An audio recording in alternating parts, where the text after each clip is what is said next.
ಚರ್ಚೆಗೆ ಎಲ್ಲರಿಗೂ ಆತ್ಮೀಯ ಸ್ವಾಗತ. ಶ್ರೀಕೃಷ್ಣ ಜನ್ಮಾಷ್ಟಮಿ ಆಗಸ್ಟ್ 3ನೇ ತಾರೀಕು ಆಚರಣೆ ಮಾಡುತ್ತಿದ್ದೇವೆ. ಆದ್ದರಿಂದ ಆಗಸ್ಟ್ 1ನೇ ತಾರೀಕಿಂದ ನಾವು ಪ್ರತಿನಿತ್ಯ ಶ್ರೀಮದ್ ಭಾಗವತ ದಶಮ ಸ್ಕಂದದಿಂದ ಒಂದೊಂದು ಅಧ್ಯಾಯವನ್ನು ಚರ್ಚೆ ಮಾಡುತ್ತಿದ್ದೇವೆ. ಹಾಗೆಯೇ ಇಂದು ನಾವು 8ನೇ ಅಧ್ಯಾಯ ಚರ್ಚೆ ಮಾಡುತ್ತಿದ್ದೇವೆ. 8ನೇ ಅಧ್ಯಾಯದಲ್ಲಿ ಕೃಷ್ಣ ಪರಮಾತ್ಮ 3 ತಿಂಗಳ ಸಣ್ಣ ಬಾಲಕನಾಗಿರಬೇಕಾದರೆ ಶಕಟಾಸುರ ಹಾಗೂ ತೃಣಾವರ್ತ ಎನ್ನುವಂತಹ ಮಹಾನ್ ಅಸುರರನ್ನು ಶಾಪದಿಂದ ಮುಕ್ತ ಮಾಡಿದರು. ಅವರ ಅಸುರರು ಹೇಗಾಗಿದ್ದು, ಪೂರ್ವ ಜನ್ಮದಲ್ಲಿ ಬೇರೆ ಮನ್ವಂತರಗಳಲ್ಲಿ ಭಕ್ತರಿಗೆ ಅಪರಾಧ ಮಾಡುವ ಕಾರಣ ಶಾಪಗ್ರಸ್ತರಾಗಿ ಅಸುರರಾಗಿ ಅವತರಿಸಿದರು. ಆದ್ದರಿಂದ ಅವರ ವಿಮೋಚನೆಯನ್ನು ಮಾಡಿದ ಹಾಗೂ ವೃಂದಾವನ ನಿವಾಸಿಗಳಿಗೆ ಆನಂದವನ್ನು ಪ್ರದಾನ ಮಾಡಿದ. ಅನಂತರ ಯಶೋಧಾದೇವಿ ಆ ಮಗುವನ್ನು ತನ್ನ ತೊಡೆಯ ಮೇಲೆ ಇಟ್ಟುಕೊಂಡು ನಿದ್ರೆಗೆ ಒಳಗಾಗಿಸಬೇಕಾದರೆ ಕೃಷ್ಣ ಪರಮಾತ್ಮ ಸಹಜವಾಗಿಯೇ ಆಕಳಿಕೆಯನ್ನು ಹಾಕಿದ. ಆಗ ಯಶೋಧಾದೇವಿ ತನ್ನ ಮಗುವಿನ ಬಾಯನ್ನು ಕೆಣಕಿ ನೋಡಿದಾಗ ಆ ಬಾಯಿಯಲ್ಲಿ ಸಕಲ ಬ್ರಹ್ಮಾಂಡವು ಅವರಿಗೆ ಕಾಣಿಸಿತು. ಹೀಗೆ ಅವರು ವಿಸ್ಮಿತರಾದರು. ಎಂತಹ ಅದ್ಭುತ! ಬಹುಶಃ ನನ್ನ ಭ್ರಮೆಯೋ ಅಥವಾ ಯಾವುದೋ ಒಂದು ಮತ್ತೊಂದು ರಾಕ್ಷಸರ ಒಂದು ಪವಾಡವೋ ಎಂದು ಚಿಂತನೆ ಮಾಡಿದರು. ಈಗ 8ನೇ ಅಧ್ಯಾಯ, ಬಾಯಲ್ಲಿ ವಿಶ್ವರೂಪವನ್ನು ತೋರಿದ ಪ್ರಭು. ಗರ್ಗಃ ಶ್ರೀಶುಕ ಉವಾಚ ಗರ್ಗಃ ಪುರೋಹಿತೋ ರಾಜನ್ ಯದುನಾ ಸಮಾಹ ತಪಾಹ ರಜಂ ಜಗಾಮನಂದಸ್ಯ ವಸುದೇವ ಪ್ರಚೋದಿತಃ. ಶುಕಮುನಿಗಳು ಹೇಳಿದರು, ಪರೀಕ್ಷಿತ್ ಮಹಾರಾಜನೇ, ತಪೋರಥರಲ್ಲಿ ಶ್ರೇಷ್ಠನಾದ ಯದುಕುಲ ಪುರೋಹಿತ ಗರ್ಗ ಮುನಿಯನ್ನು ನಂದ ಮಹಾರಾಜನ ಮನೆಗೆ ಹೋಗುವಂತೆ ವಸುದೇವನು ಪ್ರೇರೇಪಿಸಿದನು.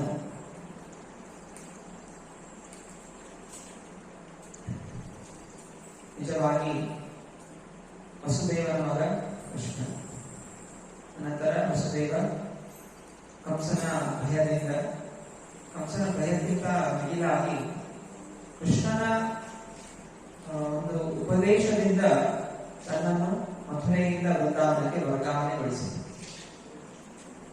ಆದರೂ ವಸುದೇವ ಇಲ್ಲಿ ತಂದೆಯ ಪಾತ್ರ ವಹಿಸ್ತಾ ಇರುವ ಕಾರಣ ಮಗನಿಗೆ ಆ ಸಮಯದಲ್ಲಿ ನಾನಾ ಸಂಸ್ಕಾರಗಳು ನೀಡಬೇಕು.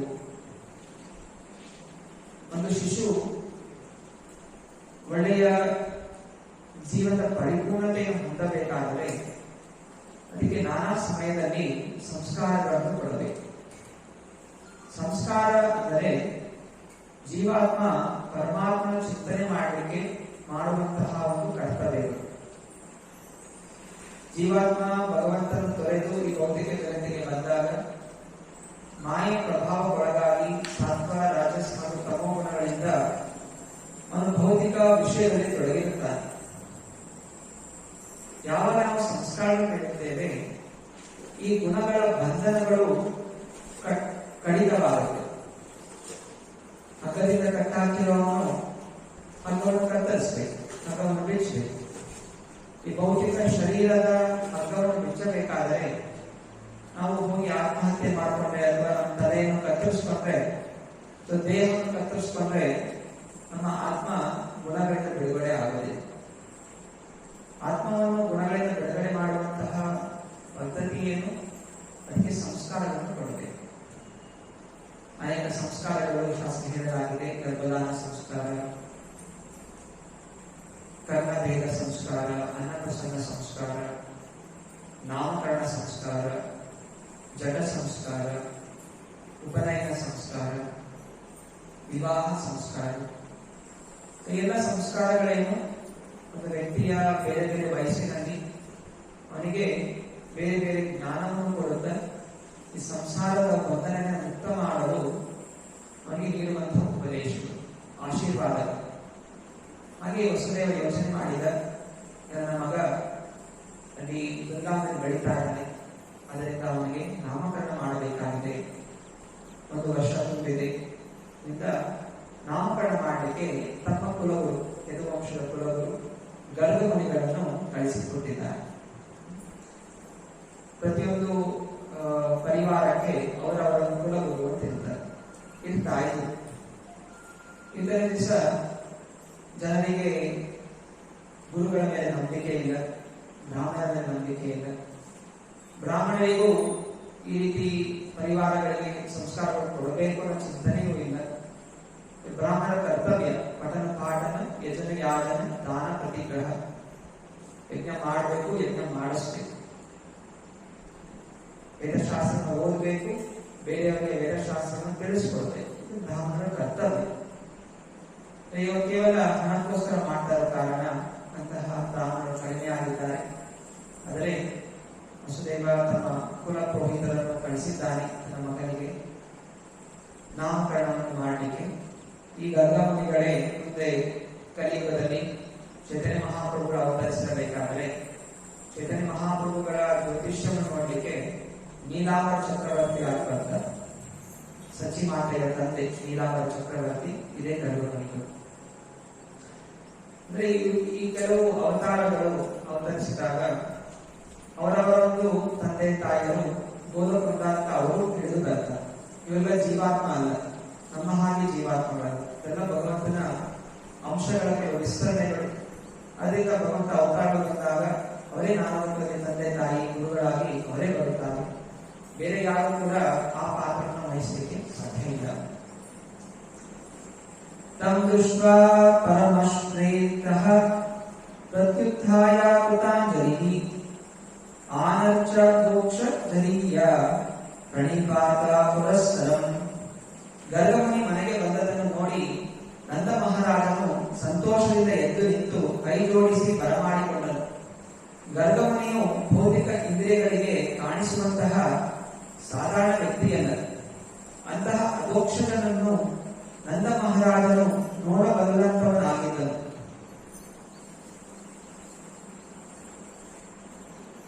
ಮಹಾಋಷಿಗಳು ಮನೆಗೆ ಬಂದಾಗ ನಂದ ಮಹಾರಾಜ ಎದ್ದು ಸ್ವಾಗತ ಮಾಡಿದ್ದಾನೆ.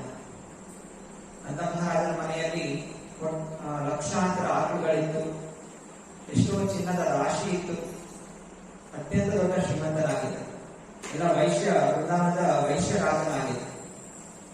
ಆದರೂ ಬ್ರಾಹ್ಮಣ ಬಂದಾಗ ಎದ್ದು ಅವರು ಸ್ವಾಗತ ಮಾಡ್ತಾರೆ. ಇದರ ದಿವಸ ಯಾರಾದ್ರೂ ಮನೆಗೆ ಅನಾವಶ್ಯಕವಾಗಿ ಅಥವಾ ಗೊತ್ತಿಲ್ಲದೆ ಕರಿಯರೇ ಹೋದರೆ ಯಾಕೆ ಬಂದ್ರಿ ಇವರು ಅಂತ ಮನಸ್ಸಲ್ಲಿ ಒಂದು ರೀತಿಯ ಚಿಂತನೆ ಮಾಡ್ತಾ ಇದ್ದಾರೆ. ಬಹುಶಃ ನಮ್ಮಿಂದ ಏನೋ ಹಣ ಕೇಳಕ್ ಬಂದಿದ್ದಾರೇನೋ, ಡೊನೇಷನ್ ಕೇಳಕ್ ಬಂದಿದ್ದಾರೇನೋ ಅಂತ ಮನಸ್ಸಲ್ಲೇ ಮಾತಾಡೋದು ಕೂಡ ಹಿಂಜರಿಸ್ತದೆ. ತಮಗೆ ಏನೋ ಕೆಲಸ ಆಗ್ಬೇಕಾಗಿದೆ, ಏನೋ ಪೂಜೆ ಆಗಬೇಕು, ಯಜ್ಞ ಆಗ್ಬೇಕಾಗಿದೆ, ಆಗ ಸ್ವತಃ ಬಂದು ಓಡ್ಕೊಂಡು ಕರ್ಕೊಂಡ್ ಬರ್ತಾರೆ. ಆದ್ರೆ ಬ್ರಾಹ್ಮಣ ಸ್ವತಃ ಬಂದ್ರೆ ಮನಸ್ಸಲ್ಲಿ ನಾನಾ ರೀತಿಯ ಅನೈತಿಕವಾದಂತಹ ಚಿಂತನೆಗಳನ್ನು ಮಾಡ್ತಾರೆ. ಶಾಸ್ತ್ರ ಹೇಳುತ್ತೆ, ಯಾವಾಗ ಗೃಹಸ್ಥನ ಮನೆಗೆ ಬ್ರಹ್ಮಚಾರಿ ಅಥವಾ ಗೃಹಸ್ಥ ಅಥವಾ ವಾನಪ್ರಸ್ಥಿ ಅಥವಾ ಸನ್ಯಾಸಿ ಬಂದರೆ ತುರಂತವಾಗಿ ಅವರನ್ನು ಸ್ವಾಗತ ಮಾಡಿ ಅವರಿಗೆ ಏನ್ ಸೇವೆ ಮಾಡಬೇಕು ಅಂತ ಕೇಳಬೇಕು.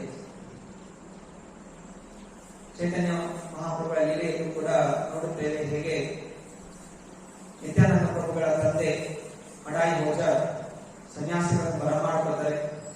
ಆಗ ಸನ್ಯಾಸಿ ತಾನು ದೇಶ ಸಂಚಾರ ಮಾಡುತ್ತಿದ್ದೇನೆ, ನನ್ನ ಮಗನನ್ನು ಜೊತೆಗೆ ಕೊಟ್ಟು ಕಳಿಸು ಅಂತ ಹೇಳಿದಾಗ ಮಡಾಯಿ ಭೋಜ ತನ್ನ ಮಗ ನಿತ್ಯಾನಂದ ಪ್ರಭುಗಳನ್ನು ಜೊತೆಗೆ ಕೊಟ್ಟು ಕಳಿಸ್ತಾರೆ.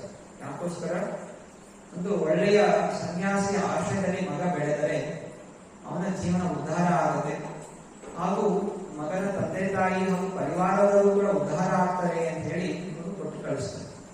ಹಾಗೂ ಆ ಸಮಯದಲ್ಲಿ ಅವರ ಚಿಂತನೆ ಏನಿತ್ತು, ರಾಮಾಯಣದಲ್ಲೂ ಕೂಡ ಧೃತರಾಷ್ಟ್ರನ ಮನೆಗೆ ವಿಶ್ವಾಮಿತ್ರ ಮುನಿಗಳು ಬಂದು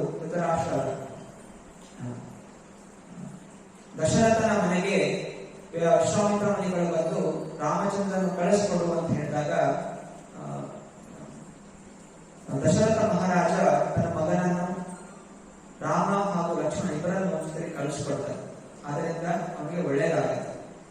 ಹಾಗೆಯೇ ಚಿಂತನೆ ಮಾಡುತ್ತಾ ಇಲ್ಲಿ ನನ್ನ ಮಹಾರಾಜ ಗರ್ಗಮುನಿಗಳನ್ನು ಸ್ವಾಗತ ಮಾಡ್ತಾ ಇದ್ದಾರೆ. ಇದು ಪ್ರತಿಯೊಬ್ಬರ ಕರ್ತವ್ಯ. ಗೃಹಸ್ಥನ ಕರ್ತವ್ಯ ಅತಿಥಿಗಳ ಸತ್ಕಾರ. ಯಾವಾಗ ಅತಿಥಿಗಳ ಸತ್ಕಾರ ಮಾಡ್ತಾನೆ, ಅತಿಥಿ ಅಂದ್ರೆ ಏನು? ಹೇಳದೆ ಬರುವಂತವನು ಅತಿಥಿ. ಫೋನ್ ಮಾಡಿ ಅಪಾಯಿಂಟ್ಮೆಂಟ್ ತಗೊಳ್ಳೋವನು ಅತಿಥಿ ಅಲ್ಲ. ಹೇಳದೆ ಯಾರು ಬರ್ತಾರೆ ಅವ್ನು ಸ್ವಾಗತ ಮಾಡಿ ಅವರ ಆರೈಕೆ ಮಾಡುವಂಥದ್ದು ಗೃಹಸ್ಥನ ಕರ್ತವ್ಯ. ಯಾವಾಗ ಅದನ್ನು ಮಾಡೋದಿಲ್ಲ ಅವರಿಗೆ ಪಾಪ ಹತ್ಕೊಳ್ಳುತ್ತೆ. ಗೃಹಸ್ಥರು ಮುಖ್ಯವಾಗಿ ಎಲ್ಲರೂ ತಮ್ಮ ತಮ್ಮ ಕರ್ಮಗಳು ನಿಷ್ಠಾವಂತನ ಮಾಡಬೇಕು. ಆದರೆ ಗೃಹಸ್ಥರಿಗೆ ನಿಯಮಗಳು ತುಂಬಾ ಇದೆ. ಯಾಕೆಂತ ಹೇಳಿದ್ರೆ, ಒಂದು ಅವರು ಸ್ತ್ರೀ ಸಂಘದಲ್ಲಿರುತ್ತಾರೆ ಹಾಗೂ ಹಣದ ಸಂಪಾದನೆ ಮಾಡುತ್ತಾರೆ. ಆದ್ದರಿಂದ ಅವರ ಕೆಲವು ನಿಯಮಗಳಿವೆ. ಹಾಗೆ ಅತಿಥಿ ಸತ್ಕಾರ ಮಾಡುವಂಥದ್ದು ಅವರ ಒಂದು ಕರ್ತವ್ಯ.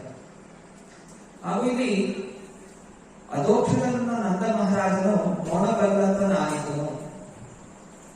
ನಂದ ಮಹಾರಾಜ ಅಧೋಕ್ಷಜನ ನೋಡಬಲ್ಲನಾಗಿ ಅಂತ ಹೇಳ್ತಾರೆ.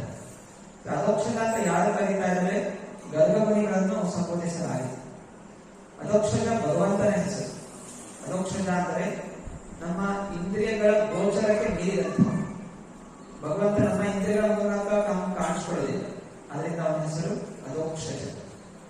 ಅದೇ ಗರ್ಗಮುನಿಗಳನ್ನು ಅಧೋಕ್ಷಜ ಅಂತ ಹೇಳಲಾಗಿದೆ. ಅಂದ್ರೆ ಗರ್ಗಮುನಿಗಳು ಸಾಧಾರಣವಾದಂತಹ ಋಷಿಗಳಲ್ಲ, ಅವರು ಮಹಾನ್ ತಪಸ್ವಿಗಳು. ಅವರ ದರ್ಶನ ಆಗಬೇಕಂದ್ರೇನೆ ಒಬ್ಬ ವ್ಯಕ್ತಿ ತುಂಬಾ ಪುಣ್ಯ ಮಾಡಿರ್ಬೇಕು. ಹೀಗೆ ದೊಡ್ಡ ದೊಡ್ಡ ಗುರುಗಳ ಸನ್ಯಾಸಿಗಳು ಭೇಟಿ ಆಗಬೇಕು ಅಂತ ಹೇಳಿದ್ರೆ ಎಲ್ಲರೂ ಅವಕಾಶ ಸಿಗೋದಿಲ್ಲ. ಮುಂಚೆನೆ ಹೋಗಿ ಎಷ್ಟೋ ಕಾಡಿಬೇಡಿ ಮಾಡಿದ್ರೆ ಸನ್ಯಾಸಿಗಳ ದರ್ಶನ ಸಿಗುತ್ತೆ. ಹಾಗೆಯೇ ಗರ್ಗಮುನಿಗಳು ಎಲ್ಲರ ಹೋಗಿ ಯಾವ್ದಾದ್ರು ಗೃಹಸ್ಥರ ಮನೆಗೆಲ್ಲ ಹೋಗ್ತಾರೆ. ಯೋಗ್ಯವಾದಂತಹ ವ್ಯಕ್ತಿಗಳಿದ್ರೆ ಮಾತ್ರ ಅವರು ಹೋಗಿ ಭೇಟಿ ಆಗ್ತಾರೆ. ಅಂದ್ರೆ ಯಾವ ಗೃಹಸ್ಥನಾಗಿರೋ ತಪಸ್ವಿ ಆಗಿರ್ತಾನೆ ಅಂತಹ ತಪಸ್ವಿಗಳನ್ನು ಭೇಟಿ ಆಗ್ತಾರೆ. ಯಾಕಂದ್ರೆ ಸಾಧುಗಳ ಗುಣ ಏನು? ಅವರು ಸಾಧುಗಳ ಸಂಘವನ್ನು ಮಾಡ್ತಾರೆ. ಭೌತಿಕ ಜನರ ಗುಣ ಏನು? ಭೌತಿಕ ಜನರ ಸಂಘ ಮಾಡ್ತಾರೆ. ಸಾಧುಗಳಿಗೆ ಭೌತಿಕ ಜನರ ಸಂಘ ಮಾಡುವಂತಹ ಏನು ಉದ್ದೇಶನೇ ಇಲ್ಲ. ಅದೇ ಗರ್ಗಮುನಿಗಳು ನಂದ ಮಹಾರಾಜನಿಗೆ ಮನೆಗೆ ಬಂದಿದ್ದಾರೆ ಅಂದರೆ, ನಂದ ಮಹಾರಾಜನ ಮನೆಯಲ್ಲಿ ಕೃಷ್ಣ ಇದ್ದಾರೆ. ಕೃಷ್ಣ ಎಲ್ಲಿ ಬರ್ತಾನೆ? ಎಲ್ಲಿ ಭಗವಂತನ ಶುದ್ಧ ಭಕ್ತರಿರ್ತಾರೆ ಅಲ್ಲಿ ಕೃಷ್ಣ ಇರ್ತಾನೆ. ಗಾಯಂತಿ ಮಧ್ವಂತಹ ಕೃಷ್ಣ ಚಿಂತನೆ ಯಾರು ಮಾಡ್ತಾರೆ, ಕೃಷ್ಣ ಸೇವೆ ಏನು ಮಾಡ್ತಾರೆ, ಕೃಷ್ಣ ಇರ್ತಾನೆ. ಅದನ್ನ ಕೃಷ್ಣ ಬಂದಿರೋ ಕಾರಣ ಗರ್ಗಮುನಿಗಳಲ್ಲಿ ಬರ್ತಾರೆ. ಅದರಿಂದ ಅವರನ್ನು ಕೂಡ ಅಧೋಕ್ಷಜ. ಮಹಾನ್ ಭಾಗವತರನ್ನು ಕೂಡ ಕೆಲವೊಮ್ಮೆ ಭಗವಾನ್ ಅಂತ ಹೇಳಾರೆ. ಭಗವಾನ್ ಶಿವ, ಭಗವಾನ್ ನಾರದ ಅಂದ್ರೆ ಭಗವಂತನೇ ಅಲ್ಲ, ಆದರೆ ಭಗವಂತನ ಶುದ್ಧ ಭಕ್ತರಾಗಿರೋ ಕಾರಣ ಆ ಭಗವಂತನ ಹಾಗೆಯೇ ಎಲ್ಲ ಗುಣಗಳು ಆ ಭಕ್ತರು ಇರೋ ಕಾರಣ ಅವನು ಭಗವಾನ್ ಅಂತ ಹೇಳಿ ಸಂಬೋಧಿಸಲಾಗುತ್ತೆ. ಹಾಗೆಯೇ ಇಲ್ಲಿ ಗರ್ಗಮುನಿಗಳನ್ನು ಅಧೋಕ್ಷಜ ಎಂದು ಸಂಬೋಧಿಸಲಾಗಿದೆ. ಅತಿಥಿಗೆ ಉಚಿತವಾದ ಸ್ವಾಗತವಾದ ಅನಂತರ ಗರ್ಗಮುನಿಯ ಸಮಾಧಾನದಿಂದ ಕುಳಿತಾಗ ನಂದ ಮಹಾರಾಜನು ವಿನಯದಿಂದ ಆಜ್ಞಾಧಾರಕನಾಗಿ ಹೀಗೆ ಭಿನ್ನವಿಸಿದನು. ಪ್ರಿಯರಾದ ಮಾನ್ಯರೇ, ನೀವು ಭಕ್ತರಾಗುವುದರಿಂದ ಎಲ್ಲ ವಿಧದಲ್ಲಿಯೂ ಪೂರ್ಣರು. ಆದರೂ ನಿಮ್ಮನ್ನು ಸೇವಿಸುವುದು ನನ್ನ ಕರ್ತವ್ಯ. ನಾನು ಮಾಡಬೇಕಾದುದೆಂದು ದಯಮಾಡಿ ಅಪ್ಪಣೆ ಕೊಡಿ. ನನ್ನ ಮಹಾರಾಜ ಹೇಳ್ತಾ ಇದ್ದಾನೆ, ನೀವು ಭಕ್ತರಾಗುವುದರಿಂದ ಎಲ್ಲಾ ವಿಧದಲ್ಲಿಯೂ ಪೂರ್ಣರು. ಭಕ್ತರಿಗೆ ಎಲ್ಲಾ ಸಕಲ ಜ್ಞಾನ ಇರುತ್ತೆ ಹಾಗೂ ಅವರು ಕೂಡ ಭಗವಂತನ ಹಾಗೆಯೇ ಆತ್ಮ ತಮ್ಮಲ್ಲಿಯೇ ಅವರು ಸಂತುಷ್ಟರಾಗಿರ್ತಾರೆ. ಅವರು ಯಾರಿಂದ ಏನನ್ನು ಕೂಡ ಅಪೇಕ್ಷೆಯನ್ನು ಮಾಡೋದಿಲ್ಲ. ಆತ್ಮಾರಾಮ ಭಗವಂತನ ಹೆಸರು. ಹಾಗೆ ಶುದ್ಧ ಭಕ್ತಾದಿಗಳು ಕೂಡ ಸದಾ ಭಗವಂತನ ಚಿಂತನೆ ಇರೋ ಕಾರಣ ಅವರಿಗೆ ಬೇರೆ ತರ ಏನೋ ಒಂದು ಬೇಕು ಅಂತ ಅಪೇಕ್ಷೆ ಇರೋದಿಲ್ಲ. ಅದರಿಂದ ನಂದ ಮಹಾರಾಜ ಹೇಳ್ತಾ ಇದ್ದಾರೆ, ಎಲ್ಲಾ ವಿಧದಲ್ಲಿ ಪೂರ್ಣರು, ಆದರೂ ನಿಮ್ಮನ್ನು ಸೇವಿಸುವುದು ನನ್ನ ಕರ್ತವ್ಯ. ಗುರುಗಳಿಗೆ ನಮ್ಮಿಂದ ಏನೂ ಬೇಕಾಗಿಲ್ಲ. ಶಿಷ್ಯರಿಂದ ನಿಜವಾದ ಗುರುಗಳು ಶಿಷ್ಯರಿಂದ ಏನು ನಮ್ಗೆ ಹಣ ತಂದುಕೊಡಿ, ಆಶ್ರಮ ಕಟ್ಟಿಸ್ಬೇಕು, ಗುಡಿ ಕಟ್ಟಿಸ್ಬೇಕು ಅಂತ ಏನು ಅವರಿಗೆ ಅವಶ್ಯಕತೆ ಇಲ್ಲ. ಆದ್ರೆ ಯಾಕೆ ಶಿಷ್ಯನಿಗೆ ಆದೇಶ ಮಾಡ್ತಾರೆ? ಶಿಷ್ಯನಾದಂತಹ ಗುರುಗಳ ಸೇವೆ ಮಾಡೋದ್ರಿಂದ ಭಗವಂತ ಆ ಒಂದು ಭಕ್ತನಿಗೆ, ಆ ಒಂದು ಜೀವಾತ್ಮನಿಗೆ ತನ್ನ ಹತ್ರ ಬರುವಂತ ಅವಕಾಶ ಕೊಡ್ತಾರೆ. ನಾವು ಗುರುಗಳ ಸೇವೆ ಮಾಡೋದ್ರಿಂದ ನಮ್ಮ ಪಾಪವೂ ಹೋಗುತ್ತದೆ. ಗುರುಗಳಿಗೇನು ಲಾಭ ಇಲ್ಲ. ನಮ್ಮ ಕರ್ಮಗಳನ್ನು ಗುರುಗಳು ಕೊಟ್ಟು ನಮ್ಮ ಪಾಪಗಳನ್ನು ಗುರುಗಳು ತಗೊಂಡಾಗ ಅವರೇ ಕಷ್ಟ ಬರುತ್ತದೆ, ನಮಗ್ ಸುಖ ಬರಲ್ಲ. ಗುರುಗಳಿಂದ ನಮ್ಗೆ ಗುರುಗಳು ನಮ್ಮಿಂದ ಏನು ಅಪೇಕ್ಷೆ ಪಡೋದಿಲ್ಲ. ಆದರೂ ನಾವು ಗುರುಗಳನ್ನು ಸೇವೆ ಮಾಡಬೇಕು. ಗುರುಗಳ ಸೇವೆ ಮಾಡೋದ್ರಿಂದ ನಮ್ಮ ಕರ್ಮದ ಬಂಧನಗಳು ನಾಶವಾಗುತ್ತೆ, ಅವು ಭಗವಂತನ ಕೃಪೆ ನಮಗೆ ಸಿಗುತ್ತೆ. ಕೃಷ್ಣ ಸೇ ತೋಮಾರ ಕೃಷ್ಣ ದೀಪೆ ಪಾರ. ಗುರುಗಳು ಕೃಷ್ಣ ಕೈಯಲ್ಲಿರ್ತಾರೆ. ನಮ್ಮ ಕೆಲಸ ಏನು? ಗುರುಗಳ ಹಿಂದೆ ಓಡ್ಕೊಂಡು ಹೋಗ್ಬೇಕು. ಕೃಷ್ಣ ಕೊಡಿ, ಗುರುಗಳ ಹಿಂದೆ ನಮ್ಗೆ ಹಣ ಕೊಡಿ, ನನಗೆ ಕಷ್ಟ ಇದೆ, ಒಂದೇನೋ ತೊಂದರೆಗಳಿದೆ, ದೂರ ಮಾಡಿ ಅಂತಲ್ಲ ಗುರುಗಳ ಹಿಂದೆ ಓಡೋದು. ಗುರುಗಳ ಸೇವೆ ಮಾಡಬೇಕು, ಗುರುಗಳ ಹಿಂದೆ ಓಡಬೇಕು. ಅದಕ್ಕೋಸ್ಕರ ಕೃಷ್ಣ ಪ್ರಧಾನ ಮಾಡಿ. ಶ್ರೀ ಭಕ್ತಿ ಸಂಘಾಪುರರು ಗೌರಕೃಷ್ಣದಾಸ್ ದಾಸಪುರಗಿ ಹತ್ರ ಎಷ್ಟೋ ಬಾರಿ ಹೋಗ್ತಾರೆ. ಸ್ವಯಂ ಅವರು ಮಹಾನ್ ಪಂಡಿತರು. ಭಕ್ತಿ ಸಿದ್ಧಾಂತ ಜ್ಯೋತಿಷ ಶಾಸ್ತ್ರ ಕಲಿತು ಭಕ್ತಿ ಸಿದ್ಧಾಂತದ ಪದವಿನೇ ಅವರಿಗೆ ಸಿಕ್ಕಿತ್ತು. ಆದರೂ ಅವರು ಗುರುಗಳ ಹಿಂದೆ ಓಡುದು. ಗುರುಗಳು ದೀಕ್ಷಾ ಕೊಡೋದಿಲ್ಲ ಅಂದ್ರೂ ಕೂಡ ಈಗ ನನಗೆ ಸ್ವೀಕಾರ ಮಾಡಿ ಅಂತ ಅವ್ರು ಬಾರಿ ಹೋಗಿ ಅವ್ರ ಕಾಲಿಟ್ಟಿತ್ತು. ಅನಂತರ ಅಲ್ಲಿರುವಂತಹ ನಿಷ್ಠೆ ಅಂದ್ರೆ ಶಿಷ್ಯನ ಗುಣ ಏನಿರಬೇಕು, ತಾನು ಶ್ರೀಮಂತ, ತಾನು ದೊಡ್ಡ ದಾನಿ, ತಾನು ಬಹಳ ಬುದ್ಧಿವಂತ, ಇಂಥ ಅಹಂಕಾರವನ್ನು ತೊರೆದು ನಾನು ಗುರುಗಳ ಸೇವಕ, ನಾನು ಭಗವಂತನ ಸೇವಕ, ಭಗವಂತನ ಭಕ್ತರ ಸೇವಕ ಅಂತ ಮನೋಭಾವನೆ, ವೈರಾಗ್ಯ ಯಾವಾಗಿರುತ್ತೆ ಗುರುಗಳು ಆ ಶಿಷ್ಯನ ಸ್ವೀಕಾರ ಮಾಡ್ತಾರೆ. ಆ ಭಾವನೆಯಿಂದ ಗುರುಗಳಿಂದ ಉಪದೇಶ ಪಡೆದಾಗ ವ್ಯಕ್ತಿಯು ತುರಂತವಾಗಿ ಭಗವಂತನ ಅರಿಯುತ್ತಾರೆ. ಭಗವಂತನ ಅರಿಯುವಷ್ಟು ಸುಲಭ. ಹಣ ಕೊಟ್ಟು ಮಂತ್ರಗಳನ್ನು ಇಸ್ಕೊತಾರೆ ಅನೇಕ ಜನ, ಅನೇಕ ಗುರುಗಳಿದ್ದಾರೆ. ಇಷ್ಟು ಹಣ ಕೊಟ್ಟರೆ ನಿಮ್ಗೆ ಗುಪ್ತವಾದ ಮಂತ್ರ ಕೊಡ್ತೀವಿ, ಆ ಮಂತ್ರ ಜಪ ಮಾಡಿದ್ರೆ ನಿಮ್ಗೆಲ್ಲಾ ಕಷ್ಟಗಳು ದೂರ ಆಗಿ ಆನಂದವಾಗಿ ಇರ್ತೀರಾ ಅಂತ ಹೇಳಿ. ಇದು ಮೋಸ. ಗುರುಗಳು ಯಾವಾಗಲೂ ನಮ್ಗೆ ಇಲ್ಲಿ ಆನಂದವಾಗಿರಲಿ ಅಂತ ಹೇಳೋದಿಲ್ಲ. ಗುರುಗಳು ಯಾವಾಗಲೂ ಕೃಷ್ಣ ಪ್ರಾಪ್ತಿಯ ಶೀಘ್ರವಾಗಿ ಕೃಷ್ಣ ಪ್ರಾಪ್ತಿ ಆಗಲಿ ಅಂತ ಹೇಳಿ. ಕೃಷ್ಣ ಇಲ್ಲಕ್ಕೆ ಬರ್ತಾನೆ ಅಂತಲ್ಲ, ನೀವು ಕೃಷ್ಣ ಹತ್ರ ಹೋಗ್ಬೇಕು. ಸತೋಮ ಸತ್ಗಮ, ಈ ಜಗತ್ತನ್ನು ಬಿಟ್ಟು ಕೃಷ್ಣ ಹತ್ರ ಹೋಗ್ಬೇಕು. ಕೃಷ್ಣ ಬಂದ ನಿಮ್ಮ ಮನೆಯಲ್ಲಿ ವಾಸ ಮಾಡ್ಕೊಂಡಿರ್ಬೇಕು ಅಂತಲ್ಲ. ಹೀಗೆ ನಂದ ಮಹಾರಾಜ ದಯವಿಟ್ಟು ಅಪ್ಪಣೆ ಮಾಡಿ ಆದೇಶ ಕೊಡಿ, ಆನಿ ಸೇವಕ ಮಹದ್ವಿಚಲನಂ ನೃಣಾಂ ಗೃಹಿಣಾಂ ದೀನಚೇತಸಾಂ ನಿಷ್ಪ್ರೇಯಾಸಾಯ ಭಗವನ್ ಕಲ್ಪತೆ ನಾನ್ಯಥಾ ಕ್ವಚಿತ್. ನನ್ನ ಸ್ವಾಮಿಯಾದ ಪರಮ ಭಕ್ತರೇ, ನಿಮ್ಮಂತಹ ವ್ಯಕ್ತಿಗಳು ದೀನ ಹೃದಯದ ಗೃಹಸ್ಥರ ಕೆಲಸ ಕಾರ್ಯಗಳ ಸಲುವಾಗಿ ಸ್ಥಳದಿಂದ ಸ್ಥಳಕ್ಕೆ ಸಂಚರಿಸಿರಿ ಹೊರತು ಸ್ವಂತ ಆಸಕ್ತಿಯಿಂದ ಅಲ್ಲ. ಇಲ್ಲದಿದ್ದರೆ ಒಂದು ಕಡೆಯಿಂದ ಒಂದು ಕಡೆಗೆ ಹೋಗಲು ಅವರಿಗೆ ಯಾವ ಅಗತ್ಯವೂ ಇಲ್ಲ. ನಾರದಮುನಿಗಳು ಎಲ್ಲಾ ಲೋಕ ಸಂಚಾರ ಮಾಡ್ತಾರೆ. ಲೋಕ ಸಂಚಾರ ಮಾಡ್ತಾ ಇರೋದು ಯಾವ್ಯಾವ ಲೋಕದಲ್ಲಿ ಯಾರ್ಯಾರಿದ್ದಾರೆ, ಏನ ಅನ್ನ ಹೋಗಿಸ್ತಾ ಇದ್ದಾರೆ, ಅದನ್ನ ಸತ್ಕಾರ ಮಾಡ್ತಾರೆ ಅಂತಲ್ಲ. ನಾರದಮುನಿಗಳು ನಾರಾಯಣನನ್ನು ಕೊಡುವಂಥದ್ದು. ನಾರದ ಯಶೋಧ ಭಗವಂತನ ಕೀರ್ತಿಯನ್ನು ಹೆಚ್ಚಿಸುವಂಥವಳು. ಹಾಗೆ ನಾರಾಯಣ ಕೊಡುವಂತಹ ನಾರದ. ಯಾಕೆ ತ್ರಿಲೋಕ ಸಂಚಾರಿ, ಮೂರು ಲೋಕಗಳ ಸಂಚಾರ ಮಾಡುವ ಉದ್ದೇಶ ಏನು? ಎಲ್ಲರಿಗೂ ನಾರಾಯಣ ಭಕ್ತಿ ಕೊಡಬೇಕು. ಎಲ್ಲ ಜೀವಿಗಳು ಮೂರು ಲೋಕಗಳಲ್ಲಿ ಆಸೆ ಆಕಾಂಕ್ಷೆಗಳಿಂದ ಬಾರಿ ಹುಟ್ಟು ಸಾಂಚಕ್ಕೆ ಸಿಕ್ಕಾಕೋತಾ ಇದ್ದಾರೆ. ಅದರಿಂದ ಅವರಿಗೆ ಭಗವಂತನ ಚಿಂತನೆ ಕೊಟ್ಟು ಈ ಜಗತ್ತನ್ನು ಉದ್ಧಾರ ಮಾಡಬೇಕು ಎಂದು ನಾರದಮುನಿಗಳು ಸಂಚಾರ ಮಾಡ್ತಾರೆ. ಹಾಗೆ ಮಹಾ ತಪಸ್ವಿಗಳಾದಂತಹ ಗರ್ಭಮುನಿಗಳು ನನ್ನ ಮನೆಗೆ ಬಂದಿರುವ ಉದ್ದೇಶ ನಮ್ಮನ್ನು ಉದ್ಧಾರ ಮಾಡಬೇಕೆಂದು. ಅದರಿಂದ ಈತನಿಗೆ ಅಪ್ಪಣೆ ಕೊಡಿ. ಜ್ಯೋತಿಷ್ಯಾಮಯನಂ ಸಾಕ್ಷಾತ್ ಯಜ್ಞಾನಮತೀಂದ್ರಿಯಂ ಪ್ರಣೀತಂ ಭವತಾಂ ಯೇನ ಪುಮಾನ್ ವೇದ ಪರಾವರಂ. ಹೇ ಸಾಧು ಪುರುಷನೇ, ಭೂತ ಮತ್ತು ವರ್ತಮಾನ ಕಾಲದಲ್ಲಿನ ಅದೃಶ್ಯ ಸಂಗತಿಗಳನ್ನು ಹಿಡಿಯಲು ನೆರವಾಗುವ ಜ್ಯೋತಿಷ ಶಾಸ್ತ್ರವನ್ನು ನೀನು ಸಂಗ್ರಹಿಸಿರುವೆ. ಮನುಷ್ಯನು ಈ ಶಾಸ್ತ್ರಗಳಿಂದ ತಾನು ಪೂರ್ವ ಜನ್ಮದಲ್ಲಿ ಮಾಡಿದ್ದ ಕಾರ್ಯಗಳನ್ನು ಅದು ಹೇಗೆ ತನ್ನ ವರ್ತಮಾನವನ್ನು ಪ್ರಭಾವಿಸುತ್ತದೆ ಎಂಬುದನ್ನು ಅರಿಯಬಲ್ಲ. ಇದು ನಿಮಗೆ ಗೊತ್ತು. ನನ್ನ ಸ್ವಾಮಿಯೇ, ಜ್ಯೋತಿಷ್ಯ ವಿಜ್ಞಾನವನ್ನು ಪೂರ್ತಿಯಾಗಿ ಬಲ್ಲ ನೀವು ಬ್ರಾಹ್ಮಣ ಶ್ರೇಷ್ಠರು. ಆದುದರಿಂದ ಸ್ವಾಭಾವಿಕವಾಗಿಯೇ ನೀವು ಎಲ್ಲಾ ಮನುಷ್ಯರ ಗುರುವಾಗಿದ್ದೀರಿ. ನೀವು ನಮ್ಮ ಮನೆಗೆ ದಯಮಾಡಿರುವುದರಿಂದ ನನ್ನಿಬ್ಬರು ಮಕ್ಕಳು ಜನ್ಮ ಸಂಸ್ಕಾರವನ್ನು ನೆರವೇರಿಸಿ. ನಂದ ಮಹಾರಾಜನು ಪ್ರಶ್ನೆ ಮಾಡ್ತಾರೆ, ಅಂತಹ ಮಹಾನ್ ಋಷಿಗಳು ಬಂದಿದ್ದಾರೆ, ತಪಸ್ವಿಗಳು ಬಂದಿದ್ದಾರೆ, ಅವರಿಗೆ ಜ್ಯೋತಿಷ್ಯ ಶಾಸ್ತ್ರ ತಿಳಿದಿದೆ, ನನ್ನ ಮಕ್ಕಳಿಗೆ ಅವರ ನಾಮ ಸಂಸ್ಕಾರವನ್ನು ಮಾಡಿ ಪ್ರಾರ್ಥನೆ ಮಾಡ್ಕೊತಾರೆ. ಜ್ಯೋತಿಷ್ಯ ಶಾಸ್ತ್ರ ಇದು ವೈದಿಕ ಅನೇಕ ಶಾಸ್ತ್ರಗಳಲ್ಲಿ ಒಂದು ಶಾಸ್ತ್ರ.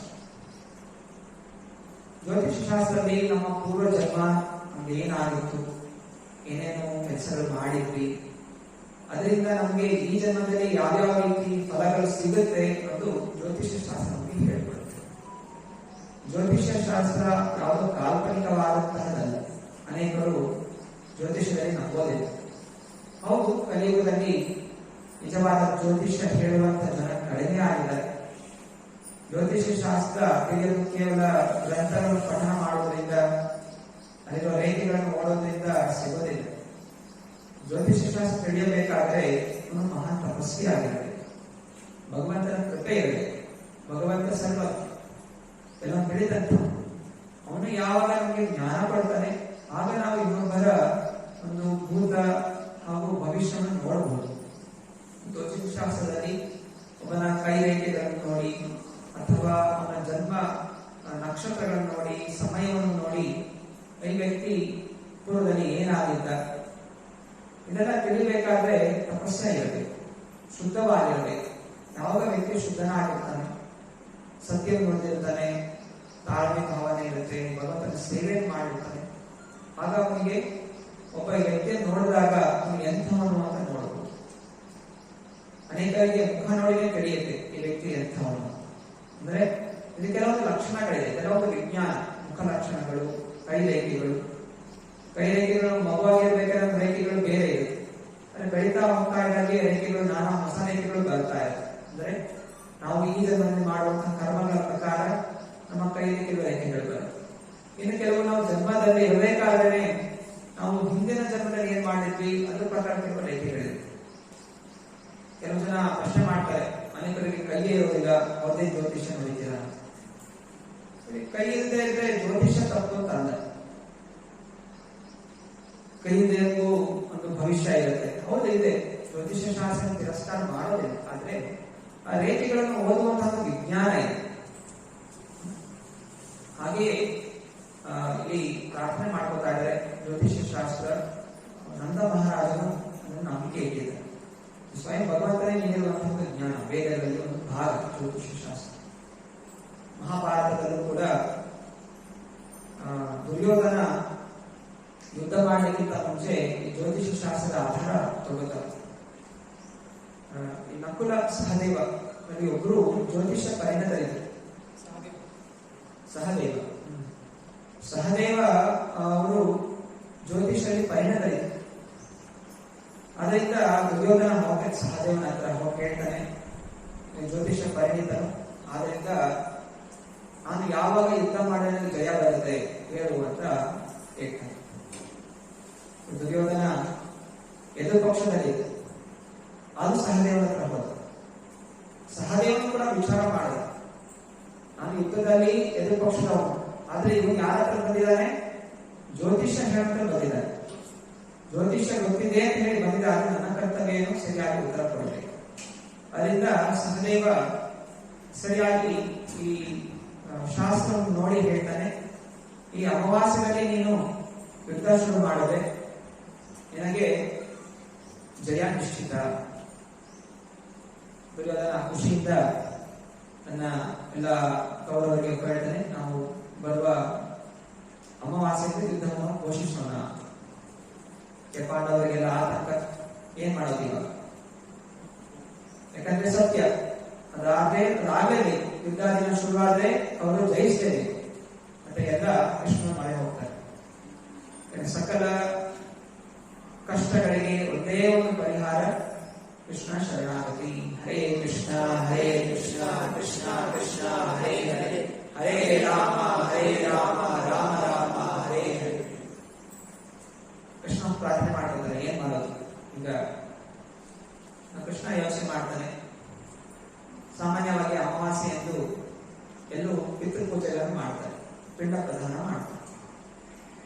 ಕೃಷ್ಣ ಏನ್ ಮಾಡ್ತಾನೆ, ಒಂದು 4 ದಿವಸ ಮುಂಚೆನೆ ನಾನಾ ರೀತಿಯ ಒಂದು ಕೆಲಸಗಳನ್ನು ಮಾಡಲಿಕ್ಕೆ ಶುರು ಮಾಡ್ತಾನೆ. ಅಮಾವಾಸ್ಯೆಯ ಪಿಂಡ ಪ್ರದಾನವನ್ನು ಅಮಾವಾಸ್ಯೆಗಿಂತ ಮುಂಚೆನೆ ಮಾಡಲಿಕ್ಕೆ ಶುರು ಮಾಡ್ತಾನೆ. ಅದರ ಹಿಂದಿನ ದಿವಸ ಎಲ್ಲರಿಗೂ ಆಶ್ಚರ್ಯ ಆಗುತ್ತೆ. ಇದು ನೋಡಿದ ಪ್ರಕಾರ ಇನ್ನೂ 5 ದಿವಸ ಇದೆ ಅಮಾವಾಸ್ಯೆ ಬರಲಿಕ್ಕೆ, ನೀವು ಇವಾಗಲೇ ಮಾಡ್ತಾ ಇದ್ದಾರಲ್ಲ. ಕೃಷ್ಣ ಯಾವತ್ತೂ ತಪ್ಪು ಕೆಲಸ ಮಾಡೋದಿಲ್ಲ ಮತ್ತೆ ಅಂತ ಹೇಳಿ ಎಲ್ಲರೂ ದಿಗ್ಭ್ರಮಿತರಾಗ್ತಾರೆ. ಮತ್ತೆ ನಾಳೆ ಯುದ್ಧ ಆಗಬೇಕು ಅಂತ ಹೇಳಿ ಅವರು ಘೋಷಣೆ ಮಾಡಿಬಿಡ್ತಾರೆ. ಮರು ದಿವಸನೇ ಅವ್ರ ಯುದ್ಧ ಶುರು ಮಾಡಬೇಕು. ಅರೆ ಈ ಕಡೆ ಸೂರ್ಯ ಚಂದ್ರ ಇವರು ದಿಗ್ಭ್ರಮಿತರಾಗ್ತಾರೆ.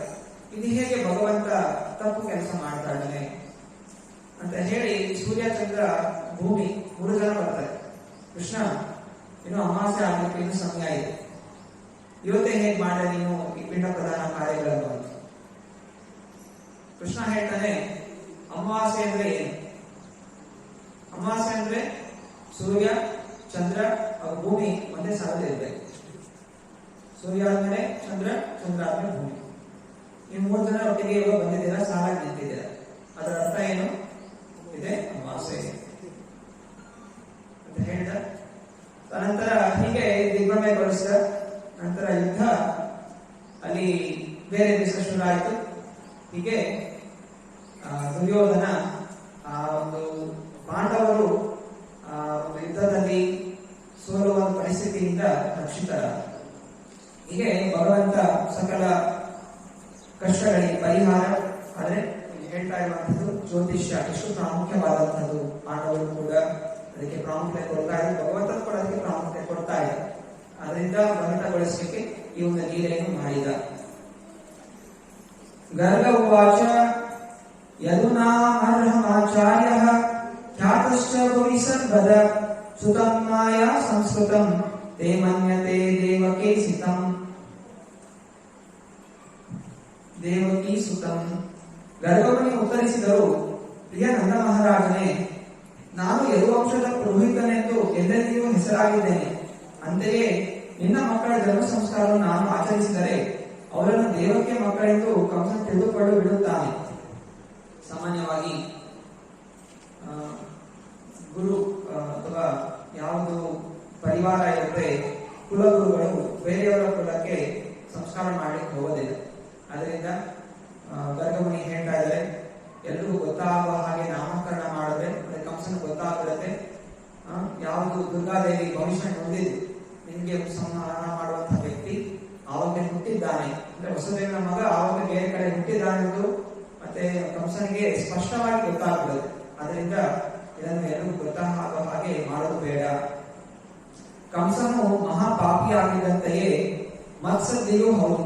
ದೇವಕಿಯ 8ನೇ ಗರ್ಭದಲ್ಲಿ ಹೆಣ್ಣು ಮಗು ಆಗುವುದಿಲ್ಲ ಎಂದು ತನ್ನನ್ನು ಕೊಲ್ಲುವ ಮಗು ಈಗಾಗಲೇ ಎಲ್ಲಿಯೋ ಹುಟ್ಟಿದ್ದಾರು ಎಂದು ದೇವಕ್ಕೆ ಮಗಳಾದ ಯೋಗಮಾಯಿ ತಿಳಿದುಕೊಂಡ ಕಂಸನಿಗೆ ನೀನು ವಸುದೇವನ ಮಿತ್ರನೆಂಬುದು ಗೊತ್ತು. ಯದುಕುಲ ಪುರೋಹಿತನಾದ ನಾನು ಈ ಸಂಸ್ಕಾರವನ್ನು ನೆರವೇರಿಸಿದನೆಂದು ಗೊತ್ತಾದರೆ ಕಂಸನು ಈ ಎಲ್ಲಾ ವಿಷಯಗಳನ್ನು ಲಕ್ಷ್ಯದಲ್ಲಿರಿಸಿಕೊಂಡು ಕೃಷ್ಣ ದೇವಕಿ ವಸುದೇವರ ಮಗ ಎಂದು ಶಂಕಿಸಬಹುದು. ಆಗ ಕೃಷ್ಣನು ಕೊಲ್ಲಲು ಎಲ್ಲಾ ಕ್ರಮಗಳನ್ನು ತೆಗೆದುಕೊಳ್ಳಬಹುದು. ಅದೊಂದು ಅನಾಹುತವೇ ಸರಿ. ಶ್ರೀನಂದ ಉವಾಚ ಅಲಕ್ಷಿತೋಸ್ಮಿನ್ ರಹಸಿ ಮಾಮಕೈರಪಿ ಗೋ ಭಜೆ ಕುರು ದ್ವಿಜಾತಿ ಸಂಸ್ಕಾರಂ ತಸ್ತ್ರೀ ವಾಚನ ಪೂರ್ವಕಂ. ನಂದ ಮಹಾರಾಜನು ಪ್ರತಿಯಾಗಿ ಹೇಳಿದನು, ಪ್ರಿಯರಾದ ಮಹರ್ಷಿಗೆ ಈ ಶುದ್ಧಿ ಕರ್ಮವನ್ನು ಮಾಡಿದರೆ ಕಂಸನು ಶಂಕಿತನಾಗುತ್ತಾನೆ ಎಂದು ನೀವು ಭಾವಿಸಿದರೆ ನನ್ನ ಮನೆಯ ಕೊಟ್ಟಿಗೆಯಲ್ಲಿ ದ್ವಿಜ ಸಂಸ್ಕಾರವನ್ನು ನೆರವೇರಿಸಬಹುದಾಗಿದೆ. ಅಲ್ಲಿ ನನ್ನ ಬಂಧುಗಳಿಗೂ ಇದು ತಿಳಿಯದಂತೆ ನೀವು ರಹಸ್ಯವಾಗಿ ವೇದ ಮಂತ್ರವನ್ನು ಉಚ್ಚರಿಸಬಹುದು. ಆದರೆ ಈ ಸಂಸ್ಕಾರ ಮಾತ್ರ ಅನಿವಾರ್ಯ ಕ್ರಮ. ಸಂಸ್ಕಾರಗಳು ಕೊಡಲೇಬೇಕು. ಆದ್ದರಿಂದ ಗೊತ್ತಿದ್ದಾರೂ ಸಹ ಪರವಾಗಿಲ್ಲ, ಸಂಸ್ಕಾರಗಳನ್ನು ಕೊಡಿ. ಇಲ್ಲಿ ಪ್ರಭುಪಾದ ಭಾವಾರ್ಥದಲ್ಲಿ ಬರೀತಾ ಇದ್ದಾರೆ, ಸಂಸ್ಕಾರ ತುಂಬಾ ಮುಖ್ಯ. ಕಲಿಯುವುದರಲ್ಲಿ ಮುಖ್ಯವಾಗಿ ಏನು? ಮಂದ ಸುಮಂದ ಮತಯೋ ಮಂದ ಭಾವಗಾಗಿ ಬರುತ್ತಃ. ಕಲಿಯುಗದಲ್ಲಿ ನಾನಾ ದುಷ್ಕೃತ್ಯಗಳು ಜಾಸ್ತಿ ಇದೆ. ಸತ್ಯಾತ್ರೇಕ ದ್ವಾಪರಯುಗಗಳಲ್ಲಿ ಬೇರೆ ವಾತಾವರಣದಿಂದ ಬರುವಂತಹ ದುಷ್ಕೃತ್ಯಗಳು ಕಡಿಮೆ ಇರ್ತಾ ಇದೆ. ಕಲಿಯುಗದಲ್ಲಿ ದೈಹಿಕ ಕ್ಲೇಶಗಳು ತುಂಬಾ ಇದೆ. ಅದರಿಂದ ಒಂದು ವ್ಯಕ್ತಿ ಚೆನ್ನಾಗಿ ಬೆಳಿಬೇಕಾದ್ರೆ, ಆರೋಗ್ಯವಂತವಾಗಿರಬೇಕಾದ್ರೆ, ಭಗವದ್ ಭಕ್ತಿಯನ್ನು ಪ್ರಾಪ್ತಿ ಮಾಡಬೇಕಾದ್ರೆ ಸಂಸ್ಕಾರಗಳು ಕೊಡಲೇಬೇಕು. ಯಾವಾಗ ನಾವು ಪೂರ್ವ ಜನ್ಮಗಳ ಒಂದು ಜ್ಯೋತಿಷವನ್ನು ನೋಡ್ಕೊತೀವಿ, ಆಗ ನಾವು ಎಚ್ಚರ ಇರ್ತೀವಿ. ಅಂದ್ರೆ ಯಾವ ಸಮಯದಲ್ಲಿ ಏನ್ ಕಷ್ಟ ಬರುತ್ತೆ, ಅದು ಯಾವ ಒಂದು ಕರ್ಮದಿಂದ ಬಂದಿರುವಂತದ್ದು. ಆದ್ದರಿಂದ ಆ ಕರ್ಮ ಹೋಗ್ಲಿಕ್ಕೆ ಒಂದು ಪರಿಹಾರ ಕಂಡುಹಿಡಿಯಬಹುದು, ಎಚ್ಚರಿಕೆಯಿಂದ ಇರಬಹುದು. ಇವಾಗ ಅನೇಕರು ನಮ್ಗೇನೋ ಕಷ್ಟ ಬರ್ತಾ ಇದೆ, ಏನೋ ಕಷ್ಟ ಬರ್ತಾ ಇದೆ, ಏನೋ ಕಷ್ಟ ಬರ್ತಾ ಇದೆ ಅಂತ ಹೇಳ್ತಾರೆ. ಆದ್ರೆ ಕಷ್ಟ ಯಾಕೆ ಬರ್ತಾ ಇದೆ, ಯಾವ ಪಾಪ ಮಾಡಿದ್ವಿ ಅಂತ ತಿಳಿದಾಗ ಅದಕ್ಕೊಂದು ಪರಿಹಾರ ಕಂಡುಹಿಡಿಯಬಹುದು. ಈ ಕಲಿಯುಗದಲ್ಲಿ ಎಲ್ಲಾ ದೋಷಗಳಿಗೆ ಪರಿಹಾರ ಹರೇ ಕೃಷ್ಣ ಕೃಷ್ಣ ಕೃಷ್ಣ ಹರೇ ಹರೇ, ಹರೇ ರಾಮ ರಾಮ ರಾಮ ಹರೇ ಹರೇ. ಈ ನಾಮಗಳನ್ನು ಜಪಿಸಬಹುದು. ಅದರ ಜೊತೆಗೆ ಯಾವುದೋ ಪಾಪದ ದೋಷ ಇದೆ ಅಂತ ಹೇಳಿದಾಗ ನಮ್ಮ ಮನಸ್ಸು ಎಚ್ಚರಗೊಳ್ಳುತ್ತೆ. ಹಿಂದೆ ನಾನು ಏನೋ ಒಂದು ತೊಂದರೆ ಮಾಡಿದೆ, ಅದರಿಂದ ಈ ಜನ್ಮದಲ್ಲಿ ನಾನು ಹಾಗೆ ಮಾಡಬಾರ್ದು. ಯಾರು ನೋವು ಕೊಟ್ಟಿದೆ, ಯಾವುದೋ ಒಂದು ಪ್ರಾಣಿ ಹಿಂಸೆ ಮಾಡಿದೆ, ಅಥವಾ ಇನ್ಯಾರೋ ಏನೋ ಮೋಸ ಮಾಡಿದೆ, ಅಥವಾ ಇನ್ನೇನೋ ಸುಳ್ಳು ನುಡಿದೆ ಅಂತ ವಿಷಯಗಳು ಗೊತ್ತಾದಾಗ ಆ ರೀತಿಯಿಂದ ನಮಗೆ ಈ ರೀತಿ ಕಷ್ಟಗಳು ಬರ್ತಾ ಇದೆ, ಅಂದ್ರೆ ನಾನು ಈ ಜನ್ಮದಲ್ಲಿ ಎಚ್ಚರ ಇರಬೇಕು, ನಾನು ಆ ರೀತಿ ತಪ್ಪುಗಳನ್ನು ಮಾಡಬಾರ್ದು. ಯಾಕಂದ್ರೆ ಯಾವಾಗ ತಪ್ಪುಗಳ ಪರಿಣಾಮ ಏನು ಅಂತ ಗೊತ್ತಾಗುತ್ತೆ ಎಚ್ಚರಗೊಳ್ತೀವಿ. ಇಲ್ಲ ಅಂದ್ರೆ ಪರವಾಗಿಲ್ಲ, ಸ್ವಲ್ಪ ಸುಳ್ಳು ನೋಡಿದ್ರೆ ಏನಂತೆ, ಸ್ವಲ್ಪ ಯಾರು ನೋವು ಕೊಡೋದಂತೆ, ಸರಿ ನಾನು ಆಕಳು ತಿಂತಾ ಇಲ್ಲ, ಕುರಿ ತಿಂತಾ ಇದ್ದೀನಿ, ನಾವು ಕುರಿ ತಿಂತಾ ಇದ್ದೆ, ನಾವು ಕೋಳಿ ತಿಂತಾ ಇದ್ದೀನಿ, ಕೋಳಿ ತಿಂತಾ ಇರ್ತೀವಿ, ಒಂದು ಮೀನು ತಿಂತಾ ಇದ್ದೀನಿ, ಮೀನೆಲ್ಲ ಮೊಟ್ಟೆ ತಿಂತಾ ಇದ್ದೀನಿ, ಎಲ್ಲವೂ ಪಾಪವೇ, ಎಲ್ಲರಿಗೂ ಜೀವಾತ್ಮ ಇದೆ. ಅದರಿಂದ ಯಾವುದೇ ರೀತಿಯಲ್ಲಿ ನಮಗೆ ದುಃಖಗಳು ಬಂದೇ ಬರುತ್ತೆ. ಅದರಿಂದ ಯಾವುದೇ ರೀತಿ ಪಾಪಗಳು, ಸಣ್ಣ ಪಾಪಗಳು ಕೂಡ ನಾನು ಮಾಡಲಿಕ್ಕೆ ಹೋಗಬಾರದು ಅಂತ ಭಾವನೆ ಬರುತ್ತೆ. ಹಾಗೂ ಪ್ರತಿಯೊಂದು ಹೆಜ್ಜೆ ನಾವು ಎಚ್ಚರದಿಂದ ಮುಂದಿಡ್ತೀವಿ. ಪದಂ ಪದ ಜಗತ್ತಿನಲ್ಲಿ ಪ್ರತಿಯೊಂದು ಹೆಜ್ಜೆ ನಾನಾ ರೀತಿಯ ವಿಪತ್ತುಗಳಿಂದ ಕೂಡಿದೆ. ಸ್ವಲ್ಪ ಜಾಡವಿದ್ರೂ ಕೂಡ ನಾವು ಜೀವನ ಪರಿಪೂರ್ಣತೆಯಿಂದ ದೂರ ಸರಿತೀವಿ. ಅದರಿಂದ ಸಂಸ್ಕಾರಗಳು ಬಾರಿ ನಾವು ಕೊಡಬೇಕು.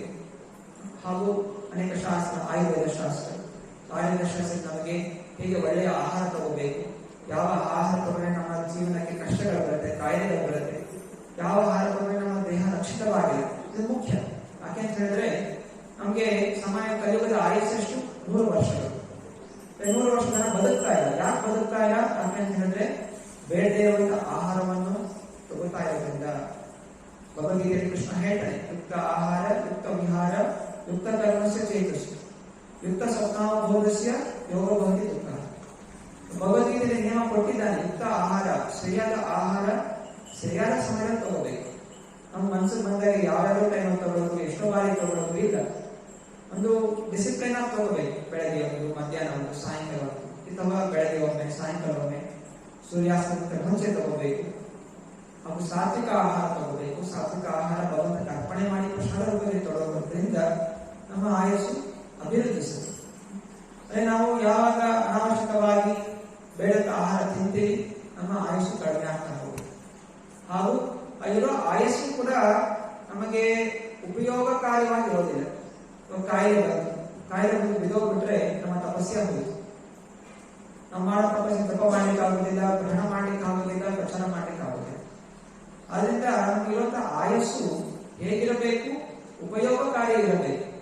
ಏನೋ ಕಾಯಿಲೆ ಬಂದು ಮಲ್ಕೊಂಡ್ಬಿಟ್ರೆ ವರ್ಷಾಂಗಟ್ಟಲೆ ಮಲ್ಕೋತಾನೆ ಇದ್ರೆ ಟಿಪ್ಸ್ ಹಾಕೊಂಡು ಮತ್ತೆ ಇದು ಏನು ಪ್ರಯೋಜನ? ಅಂದ್ರೆ ಕಲಿಯುಗದ ಆಯಸ್ಸು 100 ಇದೆ, ಆದ್ರೂ ಜನ ಯಾಕೆ ಬದುಕ್ತಾ ಇದೆ? 60 ವರ್ಷ, 50 ವರ್ಷ, 40 ವರ್ಷ ಸಾಯ್ತಾ ಇದೆ. ಇದ್ರೂ ಕೂಡ 40 ವರ್ಷ ತನಕ ಗಟ್ಟಿಮುಟ್ಟಿ ಆಗುತ್ತೆ. 40 ವರ್ಷ ಆದ್ಮೇಲೆ ಸುಮ್ಮನೆ ಸೋಂಬೇರಿತನ ಅಲ್ಲ, ಅಲ್ಪ ಸ್ವಲ್ಪ ಕೆಲಸಗಳಾಗುತ್ತೆ. ಇಂಥ ಸಮಯ ಎಲ್ಲವೂ ಕೂಡ ಮಲ್ಕೊಳ್ಳೋದು ಅಥವಾ ಸುಮ್ಮನೆ ಕೂತಿರೋದು ಹೀಗೆ ನಡೀತಾ ಇದೆ. ಯಾಕೋಸ್ಕರ ಯಾಕಂದ್ರೆ ಸರಿಯಾದ ಆಹಾರ ಇಲ್ಲ, ಸರಿಯಾದ ಕರ್ಮಗಳಿಲ್ಲ. ಯಾವಾಗ ನಾವು ಸುಳ್ಳು ನೋಡ್ತೀವಿ ನಮ್ಮ ಆಯಸ್ಸು ಕಡಿಮೆ. ಹೀಗೆ ಯಾರಿಗೂ ನೋವು ಕೊಡ್ತೀವಿ ಆಗ ನಮ್ಮ ಆಯಸ್ಸು ಕಡಿಮೆ. ಹೀಗೆ ಮುಂಚಿನ ಜನ ಸತ್ಯರಿದ್ರು, ಧರ್ಮಿಷ್ಠರಾಗಿದ್ರು, ಸಹನಶೀಲರಾಗಿದ್ರು. ಇದರಿಂದ ಅವರಿಗೆ ದಿವ್ಯವಾದಂತಹ ಆಯಸ್ಸು ಇರ್ತಾ ಇದೆ. ನಮ್ಗೆ ಈ ದಿವಸ ಇದೆಲ್ಲ ವಿಚಾರಗಳು ಗೊತ್ತಿಲ್ಲ. ಎಲ್ಲರಿಗೂ ತೊಂದರೆಗಳು ಕೊಡ್ತೀವಿ, ನೋವು ಉಂಟು ಮಾಡ್ತೀವಿ, ಸುಳ್ಳು ನುಡಿತಾ ಇರ್ತೀವಿ, ಸಣ್ಣದಾಗಿ ಸುಳ್ಳು ನುಡಿತಾ ಇರ್ತೀವಿ. ಅದು ಕೂಡ ತಪ್ಪೆ. ಒಂದ್ಸಲ ನಾವು ಹೇಳಿರ್ತೀವಿ, ಈ ಟೈಮ್ ನಿಮ್ಮ ಮನೆಗೆ ಬರ್ತೀವಿ ಅಂತ, 10 ಗಂಟೆಗೆ ಬರ್ತೀವಿ ಅಂತ ಹೇಳಿ 10:30 ಆಗಿರುತ್ತೆ, ಇನ್ನು ಹೋಗೋದಿಲ್ಲ. ಫೋನ್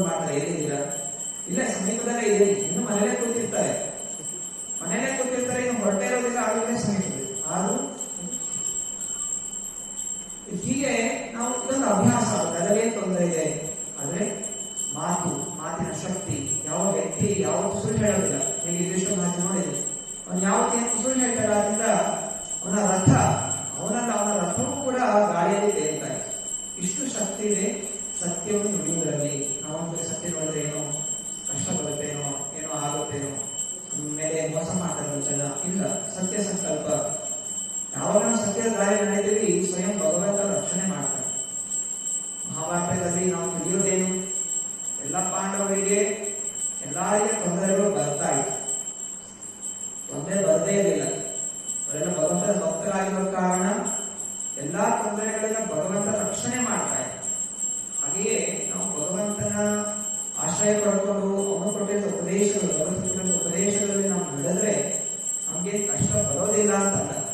ಕಷ್ಟಗಳು ಬರುತ್ತೆ, ಆದ್ರೆ ಆ ಕಷ್ಟಗಳಿಂದ ಸುಲಭವಾಗಿ ಹೊರ ಹೋಗುವಂತಹ ಅವಕಾಶ ನಮಗೆ ಸಿಗುತ್ತೆ. ಅಲ್ಲಿ ನಾವು ನಮ್ಮ ನಾಶಗಳು ಆಗೋದಿಲ್ಲ. ಸುಖಮಣಿಗಳು ಮುಂದುವರಿಸಿದರು. ನಂದ ಮಹಾರಾಜನು ಹೀಗೆ ಭಿನ್ನವಿಸಿಕೊಂಡು ಮೇಲೆ ತಾನು ಈಗಾಗಲೇ ಅಂದುಕೊಂಡ ಹಾಗೆ ಗರ್ಗಮುನಿಯು ಏಕಾದಶದಲ್ಲಿ ಕೃಷ್ಣ ಬಲರಾಮನ ನಾಮಕರಣವನ್ನು ಆಚರಿಸಿದರು.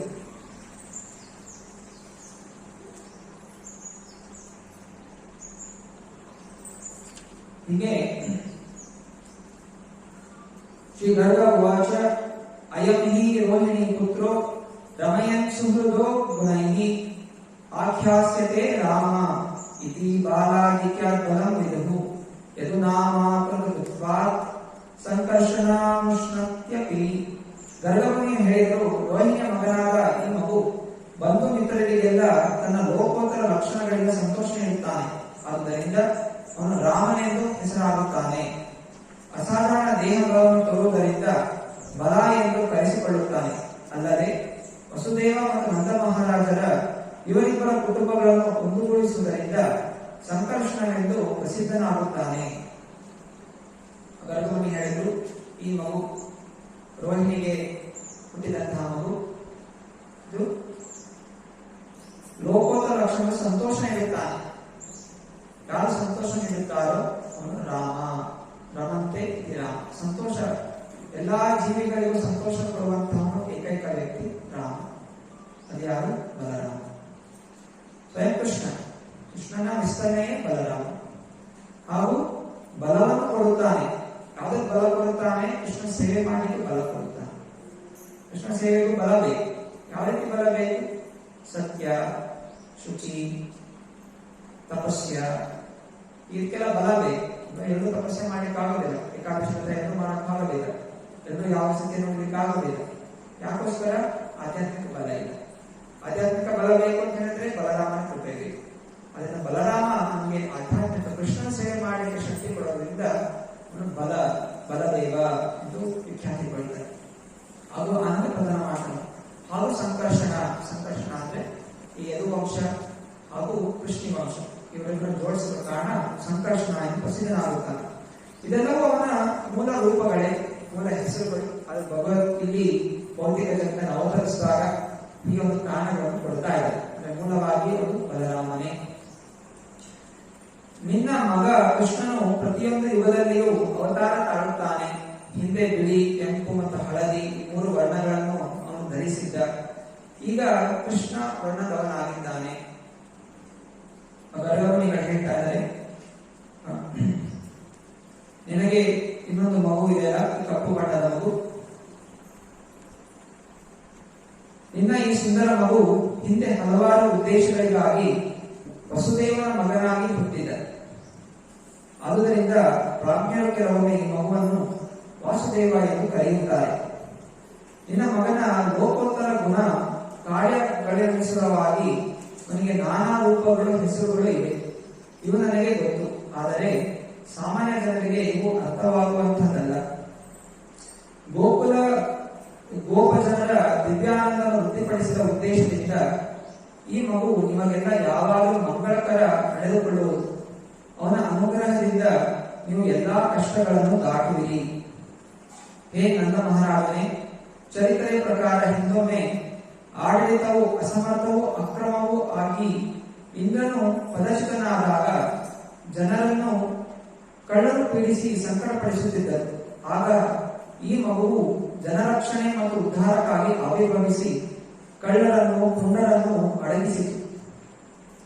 ವಿಷ್ಣು ಭಗವಂತನು ಯಾವಾಗಲೂ ದೇವತೆಗಳ ಪಕ್ಷದಲ್ಲಿರುವುದರಿಂದ ಅವರನ್ನು ರಾಕ್ಷಸರು ಹಾನಿಪಡಿಸಲಾರರು.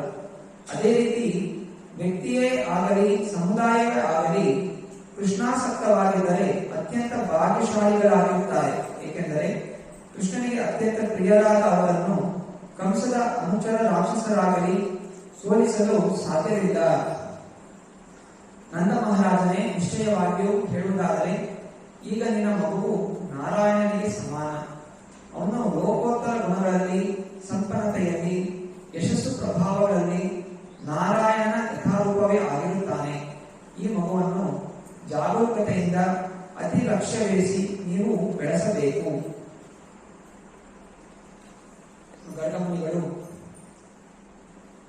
ಗುಪ್ತವಾಗಿ ಹೇಳ್ತಾ ಇದ್ದಾರೆ, ಸ್ಪಷ್ಟವಾಗಿ ಹೇಳ್ತಾ ಇದ್ದಾರೆ, ನೇರವಾಗಿ ಹೇಳ್ತಾ ಇದ್ದಾರೆ. ಸ್ವಯಂ ಭಗವಂತ ಅಂದ್ರೆ ಭಗವಂತನ ಹಾಗೆ ಗುಣಗಳನ್ನು ಹೊಂದಿರುತ್ತಾನೆ, ಹಿಂದೆಯೂ ಬಂದಿದ್ದಾನೆ. ಹಿಂದೆ ಯಾವೆಲ್ಲ ಬಿಳಿ ಬಣ್ಣದಲ್ಲಿ ಬಂದಿದ್ದಾನೆ, ಕೆಂಪು ಬಣ್ಣದಲ್ಲಿ ಬಂದಿದ್ದಾನೆ, ಹಳದಿ ಬಣ್ಣದಲ್ಲಿ ಬಂದಿದ್ದಾನೆ, ಈಗ ಕೃಷ್ಣನ ಕಪ್ಪು ಬಣ್ಣದಲ್ಲಿ ಬಂದಿದ್ದಾನೆ ಅಂತ ಹೇಳ್ತಾನೆ. ಭಗವದ್ಗೀತೆಯಲ್ಲಿ ಕೃಷ್ಣ ಹೇಳ್ತಾನೆ, ಪರಿತ್ರಾಣಾಯ ಸಾಧೂನಾಂ ವಿನಾಶಾಯ ದುಷ್ಕೃತಾಂ ಧರ್ಮ ಸಂಸ್ಥಾಪನಾರ್ಥಾಯ ಸಂಭವಾಮಿ ಯುಗೆ ಯುಗೆ. ಅನೇಕ ಯುಗಗಳಲ್ಲಿ ಭಗವಂತ ಅವತರಿಸ್ತಾನೆ, ಭಕ್ತರ ರಕ್ಷಣೆಗೋಸ್ಕರ, ದುಷ್ಟ ಸಂಹಾರಕ್ಕೋಸ್ಕರ. ಹಾಗೆಯೇ ಈ ಮಗು ಬಂದಿದ್ದಾನೆ. ಬಿಳಿ ವರ್ಣ, ಸತ್ಯಯುಗದಲ್ಲಿ ಬಿಳಿ ವರ್ಣದಲ್ಲಿದ್ದಂಥವರು ಹಯಗ್ರೀವ ಅವತಾರ ಇದೆಲ್ಲ ಕೊಟ್ಟಿದ್ದಾರೆ. ಭಾಗವತದಲ್ಲಿದೆ. ಹಯಗ್ರೀವ, ಹಂಸ, ಧರ್ಮ, ಯೋಗೇಶ್ವರ ಅಂತಹವರುಗಳು ಬಿಳಿ ಬಣ್ಣದಲ್ಲಿತ್ತು. ಕೆಂಪು ಯಜ್ಞ, ಕೃಷ್ಣಿಗರ್ಭ, ಗುರುಕ್ರಮ ಇದೆಲ್ಲ ಕೆಂಪು ಬಣ್ಣದಲ್ಲಿದ್ದರು. ಅನಂತರ ರಾಮಚಂದ್ರ ಅವನು ಗ್ರೀನ್ ಅಂತ ಹಸಿರು ಬಣ್ಣದಲ್ಲಿ ಬಂದಿದ್ದ. ಹೀಗೆ ಭಗವಂತ ಬೇರೆ ಬೇರೆ ಯುಗಗಳಲ್ಲಿ ಬೇರೆ ಬೇರೆ ವರ್ಣಗಳಲ್ಲಿ ಬರ್ತಾರೆ. ಹಾಗೆಯೇ ಕಲಿಯುಗದಲ್ಲಿ ಸುವರ್ಣ ವರ್ಣ ಹೇಮಾಂಗು, ವಿಷ್ಣು ಸಹಸ್ರನಾಮದಲ್ಲಿ ಮಂತ್ರ ಬರುತ್ತೆ, ಸುವರ್ಣ ವರ್ಣ ಹೇಮಾಂಗು. ಸುವರ್ಣ ವರ್ಣ ಚಿನ್ನದ ಮೈಬಣ್ಣ ಹೊಂದಿರುವಂತಹ ಅವತಾರ ಕಲಿಯುಗದಲ್ಲಿ ಶ್ರೀ ಚೈತನ್ಯ ಮಹಾಪ್ರಭುಗಳು. ಹೀಗೆ ಭಗವಂತನ ಅವತಾರಗಳು ಶಾಸ್ತ್ರದಲ್ಲಿ ಉಲ್ಲೇಖ ಇರುತ್ತೆ. ಆದ್ದರಿಂದ ನಾವು ಅದನ್ನು ಯಥಾರೂಪವಾಗಿ ಸ್ವೀಕರಿಸಬೇಕು. ಶ್ರೀಮದ್ ಭಾಗವತ ಪುರಾಣದಲ್ಲೂ ಕೂಡ ಹೇಳಲಾಗಿದೆ, ಕೃಷ್ಣವರ್ಣ ವಿಷಾ ಕೃಷ್ಣ ಸಾಂಗೋಪಾಂಗಾಸ ಪಾಶದ ಯಜ್ಞೈ ಸಂಕೀರ್ತನಾಯ ಯಜಂತಿ ಸುಮೇಧಶಃ. ಕೃಷ್ಣವರ್ಣ ವಿಷಾ ಕೃಷ್ಣ, ಕೃಷ್ಣವರ್ಣಕ್ಕೆ ವಿರುದ್ಧವಾದ ಬಣ್ಣದಲ್ಲಿ ಒಬ್ಬ ಅವತಾರ ಬರುತ್ತಾನೆ. ಅಥವಾ ಬಂದು ಏನ್ ಮಾಡ್ತಾನೆ, ಯಜ್ಞೈ ಸಂಕೀರ್ತನಾಯ, ಸಂಕೀರ್ತನ ಯಜ್ಞನ ಆಚರಣೆ ಮಾಡ್ತಾರೆ. ಹಾಗೂ ಯಾರೆಲ್ಲ ಬುದ್ಧಿವಂತರಿದ್ದಾರೆ ಅವೆಲ್ಲರೂ ಕೂಡ ಸುಮೇಧಶಃ ಈ ಸಂಕೀರ್ತನ ಯಜ್ಞದಲ್ಲಿ ಬುದ್ಧಿವಂತ ಜೀವಿಗಳು ಪಾಲ್ಗೊಳ್ತಾರೆ. ಹರೇ ಕೃಷ್ಣ ಕೃಷ್ಣ ಕೃಷ್ಣ ಹರೇ ಹರೇ, ಹರೇ ರಾಮ ರಾಮ ರಾಮ ಹರೇ ಹರೇ. ಹರೇ ಕೃಷ್ಣ. ದ್ವಾಪರ ಯುಗದಲ್ಲಿ ಕಪ್ಪು ಬಣ್ಣ, ನೀಲ ಮೇಘಶ್ಯಾಮ. ಕಪ್ಪು ಅಂದ್ರೆ ನಮ್ಮ ಹಾಗೆ ಕೂದಲು ಕಪ್ಪು ಅಂದ್ರೆ ಅವನ ಕಪ್ಪು ಎಷ್ಟು ಅತ್ಯಂತ ಸುಂದರವಾದ. ಕೃಷ್ಣ ಅಂದರೆ ಆಕರ್ಷಯತಿ, ಕರ್ಷಯತಿ, ಎಲ್ಲರನ್ನು ಆಕರ್ಷಣೆ ಮಾಡುವಂತ ಭಗವಂತ. ಎಲ್ಲ ಐಶ್ವರ್ಯಗಳನ್ನು ಪೂರ್ಣವಾಗಿ ಹೊಂದಿರುವಂತಹ ಐಶ್ವರ್ಯಸ್ಯ ಸಮಗ್ರಸ್ಯ ವೀರ್ಯಸ್ಯ ವಿಶೇಷಃ ಶ್ರೀಯಃ ಜ್ಞಾನ ವೈರಾಗ್ಯ ಸನ್ನಂಭಗ ಇತಿ ಅಂತ. ಯಾರಲ್ಲಿ ಐಶ್ವರ್ಯಗಳು ಪೂರ್ಣವಾಗಿದೆ ಭಗವಂತ. ಹೀಗೆ ಕೃಷ್ಣ ಎಲ್ಲರನ್ನೂ ತನ್ನ ಕಡೆ ಆಕರ್ಷಿಸುವಂತಹ ಗುಣವನ್ನು ಹೊಂದಿದ್ದಾನೆ. ಅದೇ ಈ ಮಗು ರಕ್ಷಣೆ ಮಾಡ್ತಾನೆ. ಅದರಿಂದ ಯಾವುದೇ ರೀತಿಯ ಚಿಂತನೆ ಮಾಡುವಂತ ಅವಶ್ಯಕತೆ ಇಲ್ಲ. ಎಲ್ಲಾ ಕಷ್ಟಗಳಿಂದಲೂ ಈ ನಿನ್ನ ಮಗು ನಿಮ್ಮನ್ನು ಪಾರು ಮಾಡುತ್ತಾನೆ. ಹೀಗೆ ಉತ್ತರ ರೀತಿಯಲ್ಲಿ ಗರ್ಗಮುನಿಗಳು ವರ್ಣಿಸಿದ್ದಾರೆ.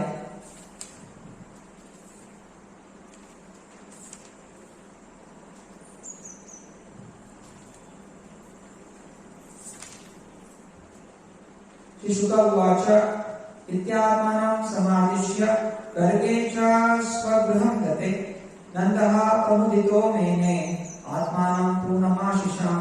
ಶುಕಮುನಿಗಳು ಮುಂದುವರಿಸಿ ನುಡಿದರು, ಹೀಗೆ ಗರ್ಗಮುನಿಯು ಕೃಷ್ಣನ ವಿಷಯವಾಗಿ ನಂದ ಮಹಾರಾಜನಿಗೆ ಬೋಧಿಸಿ ತಮ್ಮ ಮನೆಗೆ ತೆರಳಿದ ನಂತರ ನಂದ ಮಹಾರಾಜನು ಅತಿ ಸಂತೋಷದಿಂದ ತಾನು ಸಕಲ ಸೌಭಾಗ್ಯವಂತನೆಂದು ಪರಿಭಾವಿಸಿದನು. ಕಾಲಕ್ರಮದಲ್ಲಿ ರಾಮ ಮತ್ತು ಕೃಷ್ಣ ಇಬ್ಬರು ಸಹೋದರರು ರಜಭೂಮಿಯ ಮೇಲೆ ತೋಳು ಮತ್ತು ಮೊಣಕಾಲುಗಳು ಬಲದಿಂದ ಅಂಬೆಗಾಲಿಗಳು ತೊಡಗಿ ಶಿಶುಶು ಕ್ರೀಡೆಯಲ್ಲಿ ನಲಿದರು. ಕೃಷ್ಣ ಮತ್ತೆ ರಾಮ, ಪ್ರಭುಪಾದ ಹೇಳ್ತಾರೆ 3 ರಾಮ ಇದ್ದಾರೆ. ಒಂದು ಶ್ರೀರಾಮಚಂದ್ರ, ಎರಡನೇದು ಪರಶುರಾಮ, ಒಂದನೇದು ಬಲರಾಮ. ಎಲ್ಲರೂ ಆನಂದ ಪ್ರದಾನ ಮಾಡ್ತಾರೆ. ಹೇಗೆ ಆನಂದ ಪ್ರದಾನ ಮಾಡ್ತಾರೆ? ಜೀವನದಲ್ಲಿ ನಮ್ಮ ಕಷ್ಟಗಳನ್ನು ಹೋಗಲಾಡಿಸಿ. ಆನಂದ ಯಾವಾಗ ಸಿಗುತ್ತೆ? ಕಷ್ಟಗಳು ಹೋದ್ರೆ ಆನಂದ ಸಿಗುತ್ತೆ, ಕಷ್ಟಗಳಿದ್ದಾಗ ದುಃಖ ಆಗುತ್ತೆ. ಹೀಗೆ ಇವರೆಲ್ಲರೂ ಕೂಡ ನಮ್ಮ ಕಷ್ಟವನ್ನು ಹೋಗಲಾಡಿಸುವಂತಹ ರಾಮ. ಅದೇ ಎಲ್ಲದಕ್ಕೂ ರಾಮಗೆ ಮೂಲ ರಾಮಾದಿ ಮೂರ್ತಿಷ್ಕರನೇನ ಕೃಷ್ಣನ್ ನಾನಾವತಾರ ಮನೇಶು ಕಿಂತು ಕೃಷ್ಣ ಸ್ವಯಂ ಸಮಭವತ್ ಪರಮಾತ್ಮ ಮಾನ್ಯೋ ಗೋವಿಂದಮಾದಿ ಪುರುಷನು ತಮಹಂ ಭಜಾಮಿ. ಅನೇಕ ಅವತಾರಗಳಿದೆ, ವಿಷ್ಣು ಅವತಾರಗಳಿದೆ. ಸಮುದ್ರದಲ್ಲಿ ಹೇಗೆ ಅಲೆಗಳು ಬರುತ್ತೆ ಹಾಗೆ ಅಲ್ಲ ಭಗವಂತನ ಅವತಾರ. ಅದೇ ಎಲ್ಲ ಅವತಾರಗಳಿಗೆ ಮೂಲ ಯಾರು? ಕೃಷ್ಣ. ಪ್ರಭುಪಾದರು ಭಾರತದಲ್ಲಿ ಬರೀತಾ ಇದ್ದಾರೆ, ಎಲ್ಲ ಅವತಾರಗಳು ಭಗವಂತನ ಅಂಶ. ಭಗವಂತನ ಒಂದು ಶಕ್ತಿಯ ಒಂದು ಸಣ್ಣ ಸಣ್ಣ ಅಂಶಗಳು ಭಗವಂತನ ಅವತಾರಗಳು. ಆದರೆ ಭಗವಂತ ಅಂಶಿ ಅಂದ್ರೆ ಎಲ್ಲ ಅವತಾರಗಳಿಗೆ ಮೂಲ. ಎಲ್ಲ ಅವತಾರಗಳು ಕೃಷ್ಣ ಅವತಾರಿ ಅಥವಾ ಅಂಶಿ ಅಂದ್ರೆ ಮೂಲವಾದಂತಹವನು. ರಜಭೂಮಿಯಲ್ಲಿ ಸಗಣಿ ಮತ್ತು ಗಂಜಲದಿಂದ ಉಂಟಾದ ಕೆಸರಿನ ಪ್ರದೇಶದಲ್ಲಿ ಕೃಷ್ಣ ಬಲರಾಮನು ತಮ್ಮ ಕಾಲುಗಳ ಶಕ್ತಿಯಿಂದ ತೆವಳುತ್ತಿರುವಾಗ ಹಾವುಗಳು ತೆವಳುತ್ತಿರುವಂತೆ ತೋರುತ್ತಿತ್ತು. ಅವರ ಅಂದಿಗೆಗಳ ನಾದ ಬಹು ಮನೋಹರವಾಗಿರುತ್ತಿತ್ತು. ಉಳಿದವರ ಕಾಲಂದಿಗಳ ಧ್ವನಿಯನ್ನು ಆಲಿಸುತ್ತಾ ಪೀತರಾಗಿ ತಮ್ಮ ತಾಯಂದಿರೆಂದು ಭ್ರಮಿಸಿ ಅವರನ್ನೆಲ್ಲ ಅನುಸರಿಸುತ್ತಿದ್ದರು. ಆದರೆ ಅವರು ಬೇರೆಯವರು ಎಂದು ಕಂಡಾಗ ಭಯದಿಂದ ತಮ್ಮ ನಿಜ ತಾಯಂದಿರ ಯಶೋದೆ ಮತ್ತು ರೋಹಿಣಿಯರ ಬಳಿಗೆ ಹಿಂತಿರುಗುತ್ತಿದ್ದರು. ಅಂಬೆಗಾಲಿಂದ ಕೃಷ್ಣ ಹಾಗೂ ರಾಮ ಓಡಾಡ್ತಾ ಇದ್ದಾರೆ. ಹಾಗೂ ಸಗಣಿ ಮತ್ತು ಗಂಗೆ ಮುಂತಾದ ಕೆಸರಿನ ಪ್ರದೇಶದಲ್ಲಿ ಕೃಷ್ಣ ಬಲರಾಮ ತಮ್ಮ ಕಾಲುಗಳ ಶಕ್ತಿಯಿಂದ ತೆವಳುತ್ತಿರುವಾಗ ಅವರು ಹಾವುಗಳ ತೆವಳುತ್ತಿರುವಂತೆ ತೋರುತ್ತಿತ್ತು. ಕೃಷ್ಣ ಬಲರಾಮ ಎಲ್ಲಿ ಓಡಾಡ್ತಾ ಇದ್ರು? ಎಲ್ಲಿ ಸಗಣಿ ಇತ್ತು, ಎಲ್ಲಿ ಗಂಜಲ ಇತ್ತು, ಅಲ್ಲಿ ಅವರು ಓಡಾಡ್ತಾ ಇದ್ರು. ನಾವೆಲ್ಲ ಓಡಾಡ್ತೀವಿ, ಆದ್ರೂ ಓಡಾಡ್ತೀವಿ, ಎಲ್ಲ ಮೇಕಪ್ ಕಿಟ್ಟಲ್ಲಿ ಓಡಾಡ್ತೀವಿ, ಎಲ್ಲ ಕ್ರೀಮ್ಗಳು ಪೌಡರ್ಗಳು ಎಲ್ಲ ಹಚ್ಕೊಂಡ್ಬಿಟ್ಟು ಸೆಂಟು ಪರ್ಫ್ಯೂಮ್ ಅಲ್ಲಿ ತೇಲಾಡ್ತೀವಿ. ಅಂದ್ರೆ ಸ್ವಯಂ ಭಗವಂತ ಎಲ್ಲಿ ತೇಲಾಡ್ತಾ ಇದೆ, ಎಲ್ಲಿ ಓಡಾಡ್ತಾ ಇದೆ? ಆಕಳು ಹೆಂಡೆಯಲ್ಲಿ ಆ ಗಂಜಲದಲ್ಲಿ ಅಷ್ಟು ಶುದ್ಧವಾದದ್ದು ಭಗವಂತ ತೋರಿಸ್ತಾರೆ. ಭಗವಂತನಿಗೆ ಆಕರ್ಷಣೆ ಆಗುತ್ತೆ. ನಮ್ಗೆ ಈ ದಿವಸ ಅದನ್ನ ಮುಟ್ಟಬೇಕು ಅಂತ ಹೇಳಿದ್ರೆ ಅದರ ಅಸಹ್ಯ ಅನ್ಸುತ್ತೆ. ಏನಿದು ಸಗಣಿ ಹೆಂಡೆ ಕ್ಲೀನ್ ಆಗಿರಬೇಕು. ಅಂದ್ರೆ ವೈದಿಕ ಸಮಯದಲ್ಲಿ ಅದೇ ಹೆಂಡೆಯಿಂದ ಮನೆಯನ್ನು ಸಾರಿಸ್ತಾ ಇತ್ತು, ಶುದ್ಧವಾಗಿರ್ತಾ ಇತ್ತು, ಮನಸ್ಸು ಶಾಂತವಾಗಿರ್ತಾ ಇತ್ತು, ಎಲ್ಲ ವಾತಾವರಣ ಎಲ್ಲಾ ರೀತಿಯ ಕಲ್ಮಶದಿಂದ ಮುಕ್ತವಾಗ್ತಾ ಇತ್ತು. ಯಾವುದೊಂದು ಯಜ್ಞ ಮಾಡಬೇಕಾದ್ರೆ ಅಲ್ಲಿ ಮೊದಲು ಶುಚೀಕರಣ ಮಾಡ್ತಾರೆ. ಆ ಒಂದು ಯಜ್ಞ ಮಂಟಪವನ್ನು ಅದಕ್ಕೆ ಉಪಯೋಗಿಸುವುದೇನು? ಡೆಟಾಲ್ ಅಲ್ಲ, ಫೆನೈಲ್ ಅಲ್ಲ. ಏನು ಉಪಯೋಗ ಮಾಡ್ತಾರೆ? ಆಕಳಿನ ಸಗಣಿಯನ್ನು ಉಪಯೋಗ ಮಾಡ್ತಾರೆ. ಹೀಗೆ ಶುಚೀಕರಣ ಆಗುತ್ತೆ. ಪ್ರತಿಯೊಂದು ವಿಸರ್ಜನ ಎಲ್ಲ ಪಾಶ್ಚಾತ್ಯ ದೇಶಗಳು ಅದರ ಪ್ರಭಾವದಿಂದ, ಅಜ್ಞಾನದಿಂದ, ಅಹಂಕಾರದಿಂದ ನಾಯಿ ಬೆಕ್ಕುಗಳನ್ನು ಸಾಕ್ತಾರೆ. ಅದರ ಒಂದು ಮಲಮೂತ್ರದಲ್ಲಿ ಉಳ್ಳಾಡ್ತಾ ಇರ್ತಾರೆ. ಆ ನಾಯಿ ಬೆಕ್ಕುಗಳು ಅವರ ಮೈ ಕಡಿದಾಗ ಏನ್ ಮಾಡ್ತಾರೆ? ಬಾಯಿ ಕಡಿದಾಗ ಹೇಗೆ ಅದನ್ನ ಸರಿಪಡಿಸ್ಕೊತಾರೆ? ಬಾಯಿಂದಲೇ ಕಡಿತಾರೆ. ಅವ್ರ ಮೈ ಎಲ್ಲ ಕಡಿತಾ ಇರ್ತಾರೆ ಅಲ್ವಾ? ನೋಡಿದ ನಾಯಿ ಬೇಕು ಹಿಂಗೆ ಏನಾದ್ರು ಮೈಯಲ್ಲಿ ಏನಾದ್ರು ಅದಕ್ಕೆ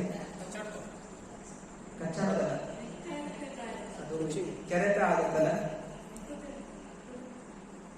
ಅದಾದಾಗ ಏನ್ ಮಾಡ್ತಾರೆ? ಬಾಯಿಂದಲೇ ಕಡಿತಾರೆ ಅದನ್ನ. ಅಥವಾ ಮಲಮೂತ್ರ ವಿಸರ್ಜನೆ ಮಾಡಿದ್ಮೇಲೆ ಅವರು ತಮ್ಮ ಆ ಭಾಗಗಳನ್ನು ನಾಲಿಗೆಯಿಂದಲೇ ನೆಕ್ಕೊಳ್ತಾರೆ. ಅನಂತರ ಆ ಮನೆ ಒಡೆಯ ಬಂದಾಗ ಅದೇ ನಾಲಿಗೆಯಿಂದ ಆ ಮನೆ ಒಡೆಯನ ಮೂತಿಯನ್ನು ನೆಕ್ತಾರೆ. ಆಗ ಮನೆ ಒಡೆಯ ತುಂಬಾ ಸಂತೋಷದಿಂದ, ಆಹಾ ನನ್ನ ಪ್ರಿಯ ಸ್ನೇಹಿತ ಎಷ್ಟು ಪ್ರೀತಿಯಿಂದ ನನ್ನ ಮೂತಿಯನ್ನು ನೆಕ್ತಾ ಸಿಗ್ತಾ ಇದೆ ಅಂತ ಹೇಳಿ ಖುಷಿ ಪಡ್ತಾರೆ. ಇದು ಇವತ್ತಿನ ಪರಿಸ್ಥಿತಿ. ಅಂದ್ರೆ ಗೋವುಗಳು ಇದು ಅಶುದ್ಧ, ಇದು ಹೊರಗಿರುತ್ತೆ. ಗೋವುಗಳು ಎಷ್ಟು ಶಾಂತವಾಗಿರುತ್ತೆ, ಭಗವಂತನಿಗೆ ಪ್ರಿಯವಾದಂಥದ್ದು. ಅವುಗಳು ನೆಕ್ಕೋದ್ರಿಂದ ಹಾಗೂ ಅವರ ಒಂದು ಗೋಮಯ ಅದು ಸ್ಪರ್ಶ ಆಗೋದ್ರಿಂದ ನಮ್ಮಲ್ಲಿ ಏನಾದರೂ ದೋಷಗಳಿದ್ದರೆ ಅಥವಾ ಏನಾದರೂ ದುಷ್ಟ ಶಕ್ತಿಗಳಿದ್ದರೆ ಅದರಿಂದ ನಾವು ಮುಕ್ತ ಹೊಂದುತ್ತೀವಿ. ಹಿಂದೆಯ ಅಧ್ಯಾಯದಲ್ಲಿ ಯಶೋದೆ ಯಾವಾಗ ತನಾವರ್ತ ಹಾಗೂ ಶಕಟಾಸುರ ಆಕ್ರಮಣ ಮಾಡ್ತಾರೆ, ಅದು ದುರಂತವಾಗಿ ಅವರು ಹೋಗಿ ಗೋವು ನಡೆದಂತಹ ಧೂಳನ್ನು ತಗೊಂಡು ಮತ್ತು ಗೋವು ಬಾಲದಿಂದ ಅದಕ್ಕೆ ದೃಷ್ಟಿ ತೆಗೆದು ಭಗವಂತನ ವಿಷ್ಣುವಿನ ನಾನಾ ಮಂತ್ರಗಳನ್ನು ಪಠಣ ಮಾಡ್ತಾರೆ. ಹೀಗೆ ಮಕ್ಕಳು ರಕ್ಷಿತವಾಗ್ತಾರೆ. ಇವತ್ತಿನ ದಿವಸ ಎಲ್ಲ ನಾಡಿ ಬೆಕ್ಕುಗಳ ಮಧ್ಯೆ ಮಕ್ಕಳನ್ನು ಮಲಗಿಸ್ತಾರೆ, ಟಿವಿಯಲ್ಲೆಲ್ಲ ತೋರಿಸ್ತಾರೆ, ವಾಟ್ಸ್ಆಪ್ ಅಲ್ಲಿ ಅದನ್ನು ತೋರಿಸಿ ಎಷ್ಟು ಒಳ್ಳೆ ನಾಯಿ, ಎಷ್ಟು ಒಳ್ಳೆ ಬೆಕ್ಕು ಮಕ್ಕಳನ್ನು ಸಾಕ್ತಾ ಇದೆ. ಆದ್ರೆ ಏನಾಗ್ತಾ ಇದೆ, ಮಗುವಿನ ಸಂಸ್ಕಾರ ಏನಾಗ್ತಾ ಇದೆ, ನಾಯಿ ಬೆಕ್ಕುಗಳ ಹಾಗೆ ಹೋಗ್ತಾ ಇದೆ. ಮನುಷ್ಯರ ಮೇಲೆ ನಂಬಿಕೆ ಹೋಗ್ತಾ ಇದೆ, ಭಗವಂತನ ಮೇಲೆ ನಂಬಿಕೆ ಹೋಗ್ತಾ ಇದೆ. ಒಬ್ಬಂಟಿಯಾಗಿ ನಾಯಿ ಬೆಕ್ಕುಗಳಲ್ಲಿ ಸಂಕ ಮಾಡಿ ಅವರು ಮುಂದಿನ ಜನ್ಮದಲ್ಲಿ ನಾಯಿ ಬೆಕ್ಕುಗಳಾಗಿ ಹುಟ್ಟಿದ್ದಾರೆ. ಅದರಿಂದ ಇದು ಭಗವಂತ ತೋರಿಸ್ಕೊಂಡು ಯಾವುದು ಪ್ರಾಮುಖ್ಯತೆ ಕೊಡಬೇಕು, ಆಕಳಿಗೆ ಪ್ರಾಮುಖ್ಯತೆ ಕೊಡಬೇಕು, ಈ ಮನೆ ಶುದ್ಧೀಕರಣ ಯಾವ್ದನ್ನ ಮಾಡ್ಕೋಬೇಕು, ಗೋವಿನ ಹಿಂಡೆಯಿಂದ ಸ್ನಾನ ಮಾಡಬೇಕು. ಯಾವಾಗಲೂ ಒಂದ್ಸಲ ತಿಂಗಳಿಗೊಮ್ಮೆ ಆದರೂ ಕೂಡ ಸ್ನಾನ ಮಾಡೋದ್ರಿಂದ ನಮ್ಮ ಒಂದು ಕರ್ಮಗಳ ಶುದ್ಧೀಕರಣ ಆಗುತ್ತೆ, ದೇಹವು ಶುದ್ಧೀಕರಣವಾಗುತ್ತೆ. ಕೆಸರು, ಸಗಣಿ ಮತ್ತು ಗಂಜಲ ಬಳಿದುಕೊಂಡು ಸುಂದರವಾಗಿ ಕಾಣುತ್ತಿದ್ದ ಮಕ್ಕಳು ತಾಯಂದಿರ ಬಳಿಗೆ ಹೋದಾಗ ಯಶೋದೆ ಮತ್ತು ರೋಹಿಣಿ ಇಬ್ಬರು ಅವರನ್ನು ತುಂಬಾ ಮಮತೆಯಿಂದ ಎತ್ತಿಕೊಂಡು ತಬ್ಬಿಕೊಳ್ಳುತ್ತಾ ತಮ್ಮ ಎದೆ ಹಾಲನ್ನು ಕುಡಿಸಲು ಅನುವಾದರು. ಹಾಲನ್ನು ಸವಿಯುತ್ತಿರುವಾಗ ಮಕ್ಕಳು ಮುಗುಳ್ನಕ್ಕರು. ಆಗ ಕಾಣಿಸಿದ ಅವರ ಪುಟ್ಟ ಹಲ್ಲುಗಳನ್ನು ಕಂಡು ಆ ತಾಯಂದಿರು ಮಹಾ ದಿವ್ಯಾನದಿಂದ ಸುಖಿಸಿದರು. ನಾನಾ ರೀತಿಯಲ್ಲಿ ಆಟ ಆಡ್ತಾ ಇದ್ದಾರೆ. ಯಾಕೆ ಕೃಷ್ಣ ಬಲರಾಮ ಇಷ್ಟೊಂದೆಲ್ಲ ಆಟ ಆಡ್ತಾ ಇದ್ದಾರೆ? ಯಾಕಂದ್ರೆ ಅವರ ತಂದೆ ತಾಯಿ ತಪಸ್ಸೆ ಮಾಡಿದ್ರು, ಮಗುವಾಗಿ ಬಂದಿರ್ಬೇಕಾದ್ರೆ ಅದು ಮಹಾವಿಷ್ಣು ತರ ಆರಾಮಾಗಿ ಮಾಡ್ಕೊಂಡ್ಬಿಟ್ರೆ ಸೇವೆ ಮಾಡುವಂತಿದ್ರೆ ಅದು ತಾಯಿಗೆ ಹೇಗೆ ಖುಷಿ ಸಿಗುತ್ತೆ? ತಾಯಿ ಕೇಳಿದ್ದನ್ನು ಮಗುವಾಗಿ ಸೇವೆ ಮಾಡೋ ಅವಕಾಶ. ಆದ್ರಿಂದ ಸಾಧಾರಣವಾಗಿ ಹೇಗೆ ಮಕ್ಕಳಿಗೆ ತಂದೆ ತಾಯಿಗೆ ಸುಖ ಸಿಗುತ್ತೆ, ಮಕ್ಕಳು ಆಟ ಆಡಿದಾಗ, ಕೃತಜ್ಞ ಮಾಡಿದಾಗ ತಂದೆ ತಾಯಿ ನೋಡಿ ಖುಷಿ ಪಡ್ತಾರೆ. ಹಾಗೆ ಇಲ್ಲಿ ಭಗವಂತ ತಮ್ಮ ಭಕ್ತರಾದಂತಹ ತಂದೆ ತಾಯಿಗೆ ಖುಷಿ ಪಡ್ಲಿಕ್ಕೋಸ್ಕರ ಹೀಗೆಲ್ಲ ಆಟ ಆಡ್ತಾ ಇದ್ದಾನೆ. ಕೆಲವೊಮ್ಮೆ ಯಾರಿಗೋ ಹಿಂದೆ ಓಡೋಗ್ತಾನೆ, ಕಾಲಗೆಜ್ಜೆ ಕೇಳಿ ಒಂದು ನಮ್ಮ ತಾಯಿ ಅಂತ ಓಡೋಗ್ತಾ ಹೋಗ್ತಾನೆ. ಮತ್ತೆ ಅಲ್ಲಿ ನೋಡಿದಾಗ ಅದು ಬೇರೆ ಯಾರೋ ಗೋಪಿ ಇದ್ದಾಗ ಮತ್ತೆ ನಮ್ಮಮ್ಮ ಇಲ್ಲಿ ಹೇಳಿ ವಾಪಸ್ ಓಡ್ ಬರ್ತಾನೆ, ಮತ್ತೆ ಬಂದು ತಪ್ಕೋತಾನೆ. ಹೀಗೆ ಅದು ಆನಂದ ಕೊಡುವಂತಹದ್ದು. ನಂದ ಮಹಾರಾಜರ ಮನೆಯಲ್ಲಿ ರಾಮ ಮತ್ತು ಕೃಷ್ಣರ ಬಾಲಲೀಲೆಗಳನ್ನು ನೋಡಿ ಗೋಪಿಯರು ಆನಂದಿಸಿದರು. ಆ ಮಕ್ಕಳು ಕರುಗಳ ಬಾಲದ ತುದಿಯನ್ನು ಹಿಡಿದುಕೊಂಡರೆ ಕರುಗಳು ಅವರನ್ನು ಅತ್ತಿತ್ತ ಎಳೆದಾಡುತ್ತಿದ್ದರು. ಸ್ತ್ರೀಯರು ಈ ಲೀಲೆಗಳನ್ನು ಕಂಡು ತಮ್ಮ ಮನೆ ಕೆಲಸವನ್ನು ನಿಲ್ಲಿಸಿ ನಗುತ್ತಾ ಈ ಘಟನೆಗಳಿಂದ ಸುಖ ಪಡುತ್ತಿದ್ದರು. ಟಿವಿ ಇಲ್ಲ, ಸೀರಿಯಲ್ ಇಲ್ಲ, ಧಾರಾವಾಹಿ ಇಲ್ಲ, ಏನೋ ಅನಾವಶ್ಯಕವಾಗಿ ಮಾತಿಲ್ಲ, ಹರಟೆ ಇಲ್ಲ. ಎಲ್ಲಾ ಗೋಪಿಕಾಸ್ತ್ರೀಯರ ಒಂದೇ ಒಂದು ಚಿಂತನೆ, ಕೃಷ್ಣನ ನೋಡೋದು, ಕೃಷ್ಣ ಲೀಲೆಗಳನ್ನು ಆನಂದಿಸೋದು. ಹೀಗೆ ಇವರೆಲ್ಲ ಯಾರು ಸಾಧಾರಣವಾದ ವ್ಯಕ್ತಿಗಳಲ್ಲ. ಇವರೆಲ್ಲರೂ ಕೂಡ ಪೂರ್ವ ಜನ್ಮದಲ್ಲಿ ಮಹಾ ತಪಸ್ವಿಗಳು. ರಾಮನ ಲೀಲೆಯಲ್ಲಿ ಅನೇಕ ಋಷಿಗಳು ಕೇಳ್ಕೊಂಡಿದ್ರು, ನಮ್ಮ ಸೇವೆ ಮಾಡೋಕೆ ಅವಕಾಶ ಕೊಡು. ಹೀಗೆ ಕೆಲವರು ಯಾರೆಲ್ಲ ವಾತ್ಸಲ್ಯ ಭಾವದಲ್ಲಿದ್ದರು ಅವರೆಲ್ಲ ಹಿರಿಯ ಸ್ತ್ರೀಯರಾಗಿ ಅವತರಿಸಿದರು. ಯಾರೆಲ್ಲ ಮಾಧುರ್ಯ ವಿವಾಹದಲ್ಲಿ ಪ್ರಾರ್ಥನೆ ಮಾಡಿಕೊಂಡಿದ್ರು ಅವರೆಲ್ಲ ಕೃಷ್ಣನ ವಯಸ್ಸಿನ ಒಂದು ಗೋಪಿಯರಾಗಿ ಅವರು ಅವತರಿಸಿದರು. ಇನ್ನು ಕೆಲವರು ನಾನಾ ದೇವತೆಗಳಿದ್ದರು. ಇನ್ನು ಕೆಲವರು ಪೂರ್ವ ಜನ್ಮದಲ್ಲಿ ಯಾರು ಭಕ್ತಿಯ ಪ್ರೇಮಕ್ಕೆ ಬಂದಿದ್ದಾರೆ, ನಮ್ಮಂತಹ ಸಾಧಾರಣವಾದ ಬದ್ಧ ಜೀವಿಗಳು ತಪಸ್ಸೆ ಮಾಡಿ ಗುರುಗಳ ಆಶ್ರಯ ಪಡ್ಕೊಂಡು ಪ್ರೇಮದ ಒಂದು ಸ್ಥಾನಕ್ಕೆ ಏರಿದ್ದಾರೆ. ಅವ್ರಿಗೂ ಕೂಡ ಭಗವಂತ ಅವಕಾಶ ಕೊಟ್ಟಿದ್ದಾನೆ. ಅದನ್ನ ಇಲ್ಲಿ ಭಾಗವಹಿಸಿ ಯಾವಾಗ ಕೃಷ್ಣನಾಥನ ಜೊತೆಯಲ್ಲಿ ಆ ಎಲ್ಲ ಬದ್ಧ ಜೀವಿಗಳು ಮರಳಿ ಭಗವಂತನ ಧಾಮಕ್ಕೆ ಹೋಗುತ್ತಾರೆ. ಕೊಂಬುಗಳಿರುವ ಹಸು, ಹಲ್ಲು, ಉಗುರು ಇರುವ ಕಪಿ, ನಾಯಿ, ಬೆಕ್ಕುಗಳು, ನೆಲದ ಮೇಲಿರುವಂತಹ ಕತ್ತಿ ಮತ್ತಿತರ ಆಯುಧಗಳು, ಮುಳ್ಳು, ಬೆಂಕಿ ಇವುಗಳಿಂದ ಮಕ್ಕಳಿಗೆ ಉಂಟಾಗಬಹುದಾದ ಅನಾಹುತವನ್ನು ತಪ್ಪಿಸಲು ಸಾಧ್ಯವಿಲ್ಲವೆಂದು ತಿಳಿದ ತಾಯಿ ಯಶೋದೆ ರೋಹಿಣಿಯರು ಯಾವಾಗಲೂ ಆತಂಕಗೊಂಡಿರುತ್ತಿದ್ದರು. ಆದ್ದರಿಂದ ಅವರ ಮನೆ ಕೆಲಸಗಳಿಗೂ ಅಡಚಣೆಯಾಗುತ್ತಿತ್ತು. ಅಂತಹ ಸಮಯದಲ್ಲಿ ಅವರು ಮನಸ್ಸಿನಲ್ಲಿ ಉದ್ಭವಿಸಿದ ಲೌಕಿಕ ಕಾರಣವಾದ ದುಃಖದಲ್ಲಿದ್ದರೂ ದಿವ್ಯಾನಂದದಿಂದ ಪೂರ್ಣವಾಗಿ ಶಾಂತಚಿತ್ತರಾಗುತ್ತಿದ್ದರು ಎನ್ನುವ ಆತಂಕ. ಆದ್ರೆ ಯಶೋದೆ ಹಾಗೂ ರೋಹಿಣಿ ಪಡ್ತಾ ಇರುವಂತಹ ಆತಂಕ ನಮ್ಮ ಆತಂಕಕ್ಕಿಂತ ಭಿನ್ನವಾದದ್ದು. ಇಲ್ಲಿ ಅವರ ಆತಂಕ ಏನು? ಕೃಷ್ಣ ಹೇಳಿದ್ದಾನೆ, ಕೃಷ್ಣನಿಗೆ ಏನಾಗಬಾರ್ದು, ಕೃಷ್ಣ ಬಲರಾಮನಿಗೆ ಏನಾಗಬಾರ್ದು ಅಂತ ಆತಂಕ. ಹಾಗೆಯೇ ಭಗವಂತನ ಸೇವೆಯಲ್ಲಿರುವಂತಹ ಆತಂಕ ನಮ್ಮನ್ನು ಪರಿಶುದ್ಧಗೊಳಿಸುತ್ತೆ. ಹೇಗೆ ಭೌತಿಕ ಜನರಿಗೆ ಏನು ಆತಂಕ, ಹೇಗೆ ಮನೆ ಕಟ್ಟಿಸ್ಬೇಕು, ಹೇಗೆ ಕಾರ್ ತಗೋಬೇಕು, ಹೇಗೆ ನಾನು ದೊಡ್ಡ ಖ್ಯಾತಿ ಆಗಬೇಕು, ಜನ ಕೊಂಡಾಡಬೇಕು, ಇದು ಭೌತಿಕ ಜನರ ಚಿಂತನೆ. ಭಕ್ತರ ಚಿಂತನೆ ಯಾವಾಗ ಮಂದಿರ ಆಗುತ್ತೆ, ಯಾವಾಗ ಜನ ಭಕ್ತರಾಗ್ತಾರೆ, ಯಾವಾಗ ನಾವು ಭಕ್ತಿಯಲ್ಲಿ ಮುಂದುವರಿತೀವಿ, ಇನ್ನು ಭಕ್ತರು ಕಾಣಿಸ್ತಾ ಇದ್ದಾರೆ, ಇನ್ನೂ ಅಧಿಕ ಜನ ಅಭಕ್ತರಾಗಿ ನಾಸ್ತಿಕರಾಗಿ ಅಡ್ಡಾಡ್ತಾ ಇದ್ದಾರೆ, ಹೇಗೆ ಅವರೆಲ್ಲ ಭಕ್ತರನ್ನ ಮಾಡೋದು, ಇದು ಒಂಥರ ಆತಂಕ. ಆದರೆ ಈ ಆತಂಕ ಏನು? ದಿವ್ಯವಾದಂತ ಭಗವಂತನಿಗೋಸ್ಕರ, ಭಗವಂತನ ಪ್ರಚಾರಕ್ಕೋಸ್ಕರ ಮಾಡುವಂತಹ ಆತಂಕ ನಮ್ಮನ್ನು ಕರ್ಮದ ಬಂಧನಗಳಿಂದ ಮುಕ್ತಿಗೊಳಿಸುತ್ತೆ. ಅದರಿಂದ ನಾವು ಯಾವತ್ತು ಆತಂಕಗಳು ಬೇರೆಯವರು ಪಡುವಂತಹ ಆತಂಕಗಳು ಒಂದೇ ಎಂದು ತಿಳಿಯಬಾರದು. ಆತಂಕ ಇರುತ್ತೆ. ಯಶೋದೆಗೆ ಆತಂಕ, ಕೃಷ್ಣನಿಗೆ ಹಾಲು ಕೊಡಿಸ್ಬೇಕು, ಅವನಿಗೆ ನೋಡ್ಕೋಬೇಕು. ಆದ್ರಿಂದ ನಾವು ಇದು ಕೂಡ ಶ್ರಮ ಪಡುವುದು, ನಾವು ಮಂದಿರ ಕಟ್ಟಿಸ್ಬೇಕು, ಇದಕ್ಕೆ ಹೇಗೆ ಹಣ ಬರುತ್ತೆ, ಇದು ಆತಂಕ ಇದೆ. ಆದರೆ ನಾವಲ್ಲಿ ಭಗವಂತನ ಸ್ಮರಣೆಯನ್ನು ಮಾಡ್ತಾ ಇರಬೇಕು, ಪಠಣ ಮಾಡಬೇಕು, ಪ್ರಚಾರ ಮಾಡಬೇಕು. ಆತಂಕ ಇರುತ್ತೆ, ನಾನಾ ರೀತಿಯ ತೊಂದರೆಗಳು ಬರ್ತಾ ಇದೆ. ಹೇಗೆ ಪ್ರಭುಪಾದರು ಕೂಡ ಎಷ್ಟೊಂದು ಆತಂಕಗಳಿಗೆ ಒಳಗಾಗ್ತಾ ಇದೆ. ಮಂದಿರ ಕಟ್ಟಿಸ್ಬೇಕು ಅಂತ ಹೇಳಿದಾಗ ನಾನಾ ರೀತಿಯ ದುಷ್ಕೃತ್ಯಗಳು ಅಡಚಣೆ ಮಾಡಬೇಕು, ಪ್ರಚಾರಕ್ಕೆ ಅಡಚಣೆ ಮಾಡ್ತಾ ಇದೆ. ಅದು ಕೂಡ ಪ್ರಭುಪಾದ ಹೇಳ್ತಾ ಇದೆ. ಪ್ರಭುಪಾದ ಹೇಳಿದೆ, ಈ ಆತಂಕ ಭೌತಿಕ ಆತಂಕಕ್ಕಿಂತ ಭಿನ್ನವಾದಂಥದ್ದು. ಯಾಕೆಂದ್ರೆ ಈ ಆತಂಕ ಇರೋದು ಕೃಷ್ಣನಿಗೋಸ್ಕರ, ಕೃಷ್ಣ ಸೇವೆಗೋಸ್ಕರ. ಪರೀಕ್ಷಿತ ರಾಜನೇ ಅತಿ ಶೀಘ್ರದಲ್ಲಿಯೇ ರಾಮ ಮತ್ತು ಕೃಷ್ಣನಿಬ್ಬರು ಗೋಕುಲದಲ್ಲಿ ನಡೆಯಲು ಪ್ರಾರಂಭಿಸಿದರು. ಅವರ ಕಾಲುಗಳಿಗೆ ಶಕ್ತಿ ಬಂದುದರಿಂದ ಅಂಬೆಗಾಲು ಇಡಬೇಕಾದ ಅವಶ್ಯವೇನೂ ಇರಲಿಲ್ಲ. ಅನಂತರ ಕೃಷ್ಣ ಭಗವಂತನು ಬಲರಾಮನ ಕೂಡಿ ಇತರ ಬಾಲಗಾಪರರೊಂದಿಗೆ ಆಟವಾಡಲು ಪ್ರಾರಂಭಿಸಿ ಗೋಪಿಯರ ಅಲೌಕಿಕ ಸಂತೋಷವನ್ನು ಜಾಗೃತಗೊಳಿಸಿದನು. ಕೃಷ್ಣನ ಅತ್ಯಾಕರ್ಷಕವಾದ ಬಾಲ್ಯ ಸಂಚರೆಯನ್ನು ಕಂಡು ನೆರೆಹೊರೆಯ ಎಲ್ಲಾ ಗೋಪಿಯರು ಅವನ ಕ್ರೀಡೆಗಳ ಬಗ್ಗೆ ಮತ್ತೆ ಮತ್ತೆ ಕೇಳಲ್ಪಡುತ್ತಾ ತಾಯಿ ಯಶೋದೆಯ ಬಳಿ ಸಮೀಪಿಸಿ ಹೀಗೆ ಹೇಳುತ್ತಿದ್ದರು. ಪ್ರಿಯ ಗೆಳತಿ ಯಶೋದೆ, ನಿನ್ನ ಮಗ ಕೆಲವೊಮ್ಮೆ ನಮ್ಮ ಮನೆಗೆ ಬಂದು ಹಸುಗಳ ಹಾಲು ಕರೆಯುವ ಮುಂಚೆಯೇ ಕರುಗಳನ್ನು ಬಿಟ್ಟು ಬಿಡುತ್ತಾನೆ. ಮನೆಯ ಯಜಮಾನರು ಕೋಪಗೊಂಡರೆ ನಕ್ಕು ಬಿಡುತ್ತಾನೆ. ಇನ್ನು ಕೆಲವು ಸಲ ಯಾವುದಾದರೂ ಊಟ ಹೂಡಿ ಮೊಸರು, ಹಾಲು, ಬೆಣ್ಣೆಗಳನ್ನು ಕತ್ತು ತಿಂದು ಕುಡಿದು ಬಿಡುತ್ತಾನೆ. ಅಲ್ಲಿ ಕಪಿಗಳು ಬಂದು ಸೇರಿದರೆ ಅದನ್ನು ಅವಕ್ಕೂ ಹಂಚುತ್ತಾನೆ. ಹೊಟ್ಟೆ ಪೂರ್ತಿ ತುಂಬಿದ ಕೋತಿಗಳು ಇನ್ನೂ ಬೇಡವೆಂದರೆ ಮಡಕೆಗಳನ್ನು ಒಡೆಯುತ್ತಾನೆ. ಹಾಲು, ಮೊಸರು ಕದಿಯಲು ಅವಕಾಶ ಸಿಕ್ಕದ ಮನೆಯಲ್ಲಿ ಮನೆಯವರ ಮೇಲೆ ಸಿಟ್ಟಾಗುತ್ತಾನೆ.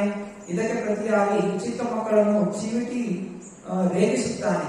ಆದ್ದರಿಂದ ಮಕ್ಕಳು ಅಳುವುದಕ್ಕೆ ಪ್ರಾರಂಭಿಸಿದರೆ ತಾನು ಹೊರಟು ಬರುತ್ತಾನೆ. ಸೂರ್ಯನಿಂದ ನೇತು ಹಾಕಿರುವ ನೆರವಿನ ಮೇಲಿನ ಎತ್ತರದಲ್ಲಿ ಇಟ್ಟಿದ್ದ ಹಾಲು, ಮೊಸರು ಕೃಷ್ಣ ಮತ್ತು ಬಲರಾಮನಿಗೆ ಇಟ್ಟುಕದೇ ಹೋದಾಗ ಮನೆಗಳನ್ನು ಒಂದರ ಮೇಲೊಂದು ಜೋಡಿಸಿ ಅಥವಾ ಒರಳನ್ನು ಬೀಳಿಸಿ ತಲೆ ಕೆಳಗೆ ಮಾಡಿ ಅದನ್ನು ಎಟುಕಿಸಿಕೊಳ್ಳುತ್ತಾ ಮಡಿಕೆಯಲ್ಲಿರುವುದು ಏನೆಂದು ಗೊತ್ತಿರುವುದರಿಂದ ಅದರಲ್ಲಿ ತೂತು ಬರೆಯುತ್ತಾರೆ. ಹಿರಿಯ ಗೋಪಿಯರು ತಮ್ಮ ತಮ್ಮ ಮನೆಗೆಲಸಗಳಲ್ಲಿ ನಿರತರಾಗಿರುವಾಗ ಕೃಷ್ಣ ಬಲರಾಮರು ಕತ್ತಲು ಕೋಣೆಯನ್ನು ಪ್ರವೇಶಿಸಿ ತಾವು ಧರಿಸಿರುವ ಅಮೂಲ್ಯ ಆಭರಣಗಳಿಂದ ಅದನ್ನು ಬೆಳಕಾಗಿಸುತ್ತಾ ಆ ಬೆಳಕಿನಲ್ಲಿ ಕದಿಯುತ್ತಾರೆ. ಕೃಷ್ಣ ಹಾಗೂ ಬಲರಾಮರ ದೇಹದಿಂದ ತೇಜಸ್ಸು ಬರ್ತಾ ಇದೆ. ಸ್ವಯಂ ಭಗವಂತನ ದೇಹದಿಂದ ಬ್ರಹ್ಮಜ್ಯೋತಿ ಉತ್ಪನ್ನ ಆಗಿದೆ. ಬ್ರಹ್ಮಜ್ಯೋತಿಗೆ ಉತ್ಪನ್ನ ಆಗಿರುವಂತಹ ಕೃಷ್ಣ ಅವರಿಗೆ ಬೆಣ್ಣೆ ಸಿದ್ದೇವಿ ಅಂತ ಅನೇಕ ಗೋಪಿಕಾಸರು ಹಾಗೂ ಕತ್ತಲೆ ಕೋಣೆಯಲ್ಲಿ ಮೇಲೆ ಕಾಣಿಸಲಿದೆ. ಯಾವ ಕೃಷ್ಣ ಬಲರಾಮ ಬರ್ತಾರೆ ಆಗ ಅವರ ದೇಹದಲ್ಲಿರುವಂತಹ ಆಭರಣಗಳು ಕಂಗೊಳಿಸ್ತಾ ಇದೆ. ಗೋಪಿಕರು ಹೇಳಿದ್ರೆ ಆಭರಣ ಕಂಗೊಳಿಕೆ. ಆ ಆಭರಣ ಯಾಕೆ ಕಂಗೊಳಿಸ್ತಾ ಇದೆ? ಭಗವಂತನ ದೇಹದ ಸಂಪರ್ಕದಿಂದ. ನಾವ್ಯಾಕೆ ಕಂಗೊಳಿಸ್ತೀವಿ? ನಾವು ಮೇಕಪ್ ಹಚ್ಕೊಂಡ್ರೆ ಅಥವಾ ಚಿನ್ನಾಭರಣ ಹಾಕೊಂಡ್ರೆ ನಾವು ಕಂಗೊಳಿಸ್ತೀವಿ. ಅದೇ ಭಗವಂತ ಹಾಕಲ್ಲ. ಭಗವಂತನಿಂದ ಆಭರಣಗಳು ಕಂಗೊಳಿಸ್ತಾ ಇದೆ. ನಮಗೂ ಭಗವಂತನ ವ್ಯತ್ಯಾಸ. ಭಗವಂತ ನಿಜವಾದ ಸೌಂದರ್ಯಕ್ಕೆ ಕಾರಣ. ಅಂದ್ರೆ ಯಾವುದೇ ಒಂದು ಸಂಪರ್ಕ ಬರುತ್ತೆ ಅದೆಲ್ಲವೂ ಕೂಡ ಆಕರ್ಷಣೀಯವಾಗುತ್ತೆ. ಹೀಗೆ ಭಗವಂತ ನಾನಾ ರೀತಿಯ ಚೇಷ್ಟೆಗಳನ್ನು ಮಾಡ್ತಾ ಇದೆ. ಮತ್ತೆ ಯಾರಾದರೂ ಓಹೋ ಕಳ್ಳ ಎಂದು ಕೇಳಿದರೆ ಕೃಷ್ಣ ಹೇಳ್ತಾರೆ ನಾನು ಕಳ್ಳ ಅಲ್ಲ. ಕೃಷ್ಣ ಹೇಳ್ತಾರೆ ನಾನು ಕಳ್ಳ ಅಲ್ಲ. ಭಗವಂತ ಹೇಳಿದ ಸತ್ಯ. ಗೋಪಿಕೃಷ್ಣ ಹೇಳ್ತಾರೆ ಕದೀತಾ ಇದ್ದ, ಕೈಯಲ್ಲಿ ಬೆಣ್ಣೆ ಇಟ್ಕೊಂಡಿದ್ದ, ನಮ್ಮನೆ ಕೊಂಡು ಕದೀತಾ ಇದ್ದ, ಕಳ್ಳ ಆದ್ರೆ ಇನ್ನೇನಿದ್ರು ಅಂದ್ರೆ ಕೃಷ್ಣ ಹೇಳ್ತಾ ಇದ್ದ ಆಧ್ಯಾತ್ಮಿಕ ವಿಷಯ ಇದೆ. ಸಕಲ ಜಗತ್ತಿಗೆ ಒಳ್ಳೆಯ ಕೃಷ್ಣ ಈಶಾವಾಸ್ಯಂ ಇದಂ ಸರ್ವಂ. ಈ ಜಗತ್ತಲ್ಲಿ ಏನೆಲ್ಲ ಇದೆ ಅದೆಲ್ಲವೂ ಕೃಷ್ಣನಿಗೆ ಸೇರಿದೆ. ನಾವಿಗೆ ಏನೇ ಮಾಡಿರ್ಬೋದು, ಬೆಣ್ಣೆ ಮಾಡಿರ್ಬೋದು, ಹಾಲು ಕರೆದಿರ್ಬೋದು, ಆದ್ರೆ ಅದೆಲ್ಲ ಕೊಟ್ಟಿರೋದು ಎಲ್ಲಿಂದ? ಆಕಳಲ್ಲಿಂದ ಬಂತು, ನಮ್ಮ ದೇಹ ಎಲ್ಲಿಂದ ಬಂತು, ಎಲ್ಲದೂ ಕಾರಣಕರ್ತ ಕೃಷ್ಣ. ನಾವು ಕೃಷ್ಣ ಮನೆಯಲ್ಲಿದ್ದೀವಿ ಹೊರತು ಕೃಷ್ಣ ನಮ್ಮ ಮನೆಯಲ್ಲಿ.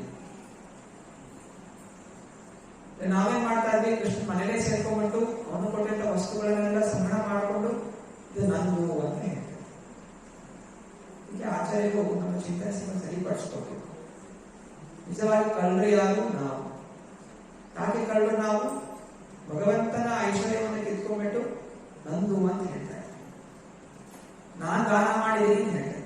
ನಾನ್ ದಾನ ಮಾಡಿದ್ರೆ ನಂತರ ಏನಿದೆ ದಾನ ಮಾಡಿದ್ದು? ನಂದು ಅನ್ನೋದು ಏನೇನೂ ಇಲ್ಲ. ಎಲ್ಲವೂ ಭಗವಂತ ಕೊಟ್ಟಿರೋ ಕಾರಣ ನಾವು ದಾನ ಮಾಡಿದ್ರೆ ಏನೊಂದು ಭಗವಂತನ ಒಂದು ಐಶ್ವರ್ಯವನ್ನೇ ಕೊಡ್ತಾ ಇದೆ ಹೊರತು ನಮ್ಮದು ಅಂತ ಏನೂ ಇಲ್ಲ. ಅದರಿಂದ ದಾಸರು ಮಾಡ್ತಾರೆ, ಕೆರೆಯ ನೀರನ್ನು ಕೆರೆಗೆ ಚೆಲ್ಲಿ ವರವ ಪಡೆದಂತರ ಭಗವಂತನಿಗೆ ಹಣ್ಣು ಹೂ ಅರ್ಪಣೆ ಮಾಡ್ತಾ ಇದ್ದೀವಿ. ಅದೆಲ್ಲೂ ಭಗವಂತನಿಗೆ, ಭಗವಂತನ ಸೃಷ್ಟಿ, ಭಗವಂತನಿದೆ, ಭಗವಂತನ ಕೊಡ್ತಾ ಇದೆ. ಹೇಗೆ ಸಣ್ಣ ಮಗು ತಾಯಿ ಊಟ ಬಡಿಸ್ತಾ ಇರ್ಬೇಕಾದ್ರೆ ಮಗು ತನ್ನ ಕೈಯಿಂದ ಕೊಟ್ಟಂತ ಕೈಗಳಿಂದ ಅಮ್ಮ ನೀನೇ ತಗೊಂಡು, ಅಮ್ಮ ಹೇಳೋದಿಲ್ಲ ನೀನು ಹಣ ಸಂಪಾದನೆ ಮಾಡ್ತಿದ್ದೆ ಊಟ ನೀನು ಅಂದ್ಕೊಡ್ತಾ ಇದೆ, ನೀನು ಬಳಸಿ ಅಡುಗೆ ಮಾಡಿ ಕೊಟ್ಟಿರುವ ಹಾಗೆ ಅಂತ ಹೇಳೋದಿಲ್ಲ. ಅವಳೇನು ಮಾಡ್ತಾರೆ? ಪ್ರೀತಿಯಿಂದ ಅದನ್ನು ಸ್ವೀಕಾರ ಮಾಡಿ ತುಂಬಾ ಚೆನ್ನಾಗಿದೆ ಅಂತ. ಹಾಗೆಯೇ ಭಗವಂತ ಜಗತ್ತಿಗೆ ಸೃಷ್ಟಿಕರ್ತ, ಎಲ್ಲವನ್ನೇ ಕೊಟ್ಟಿರುವಂತ. ಯಾವಾಗ ನಾವು ಕೊಟ್ಟಿರೋದನ್ನು ಪ್ರೀತಿಯಿಂದ ಭಗವಂತನಿಗೆ ಅರ್ಪಣೆ ಮಾಡ್ತೀವಿ, ಭಗವಂತ ಅದರಿಂದ ಸಂತೃಪ್ತನಾಗ್ತಾನೆ, ಸಂತುಷ್ಟನಾಗ್ತಾನೆ. ಅಂದ್ರೆ ನಾವು ಕೃಪಣರಾಗಬಾರದು. ಕೃಪಣ ಅಂತ ಹೇಳಿದ್ರೆ ನಂದು ನಂದು ನಂದು ಅಂತ ಚಿಂತನೆ ಮಾಡ್ತಾ ಭಗವಂತನ ಸೇವೆಗೋಸ್ಕರ ಹೊರ ಬರದೇ ಇರುವಂತಹದ್ದು, ಕೈ ಕೊಡದೇ ಇರುವಂತಹದ್ದು, ಇದು ಕೃಪಣ. ಕೃಪಣರಾಗಬಾರದು, ಭಗವಂತನ ಭಕ್ತರಾಗಬೇಕು. ಭಕ್ತರ ಕೆಲಸ ಏನು? ನಮ್ಮೆಲ್ಲವೂ ಭಗವಂತ ನಿನ್ನದೇ ಎಂದು ಎಲ್ಲ ಸಮರ್ಪಣೆ ಮಾಡ್ತಾರೆ, ಆತ್ಮಾರ್ಪಣೆ ಮಾಡ್ತಾರೆ. ಇದು ಭಕ್ತರ ಲಕ್ಷಣ. ಹೀಗೆ ಭಗವಂತ ಚೇಷ್ಟೆಗಳನ್ನು ಮಾಡ್ತಾ ಇದ್ದ. ಕೆಲವೊಮ್ಮೆ ಮಗುಗೆ ಚಿವುಡ್ತಾ ಇದ್ದ, ತುಂಟತನ ಮಾಡ್ತಾ ಇದ್ದ. ಮಗು ಅಳ್ತಾ ಇದ್ರೆ ಚಿಂದಿಗೆ ಚಿವುಟಿ ಅದು ಅಳುವ ಹಾಗೆ ಮಾಡ್ತಾ ಇದೆ. ಇಲ್ಲಿ ಆಚಾರ್ಯರು ಹೇಳ್ತಾರೆ, ಎಚ್ಚರಗೊಳಿಸ್ತಾ ಇದೆ. ಇದು ಮಲಗುವಂತಹ ಜೀವನ ಅಲ್ಲ. ಮಾನವ ಜನ್ಮ ಬಂದಿರೋದು ಮಲಗಲಿಕ್ಕಲ್ಲ. ಮಾನವ ಜನ್ಮ ಇರೋದು ಭಗವಂತನ ನಾಮ ಜಪ ಮಾಡಲಿಕ್ಕೆ. ಹರೇ ಕೃಷ್ಣ ಕೃಷ್ಣ ಕೃಷ್ಣ ಹರೇ ಹರೇ, ಹರೇ ರಾಮ ರಾಮ ರಾಮ ಹರೇ.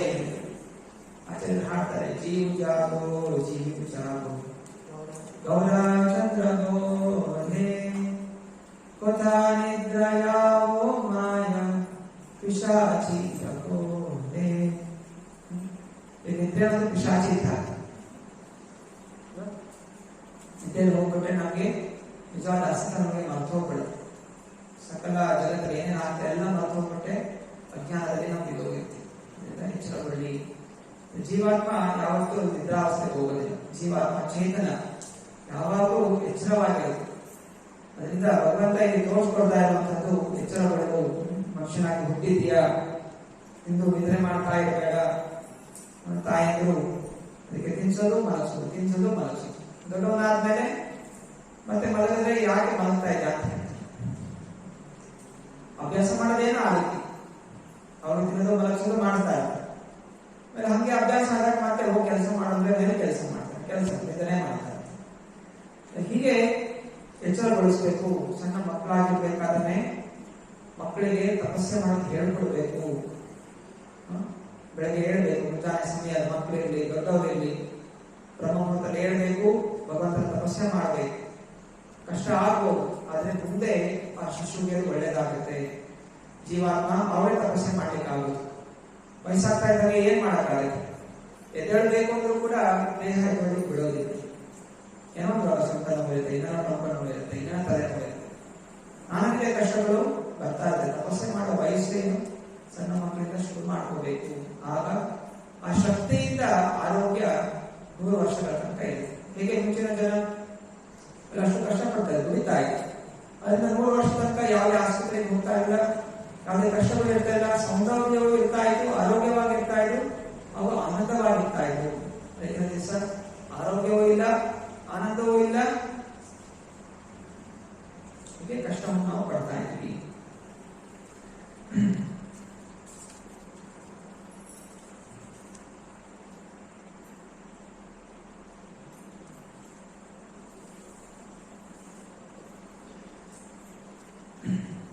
ಒಂದು ದಿವಸ ಎಲ್ಲ ಗೋಪಿ ಸ್ತ್ರೀಯರು ಹೋಗಿ ದೂರು ಸಲ್ಲಿಸ್ತಾ ಇದ್ದಾರೆ.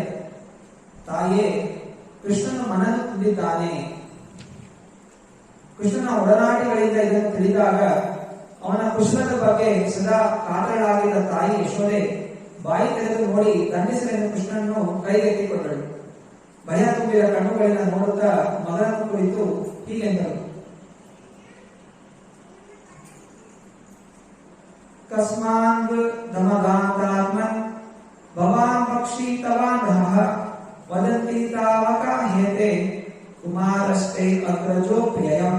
ಪ್ರಿಯ ಕೃಷ್ಣ, ಏಕಾಂತಕ್ಕೆ ಹೋಗಿ ಮಣ್ಣು ತಿನ್ನುವಷ್ಟು ಅಸಮಾಧಾನ ನಿನಗೇಕೆ ಉಂಟಾಯಿತು?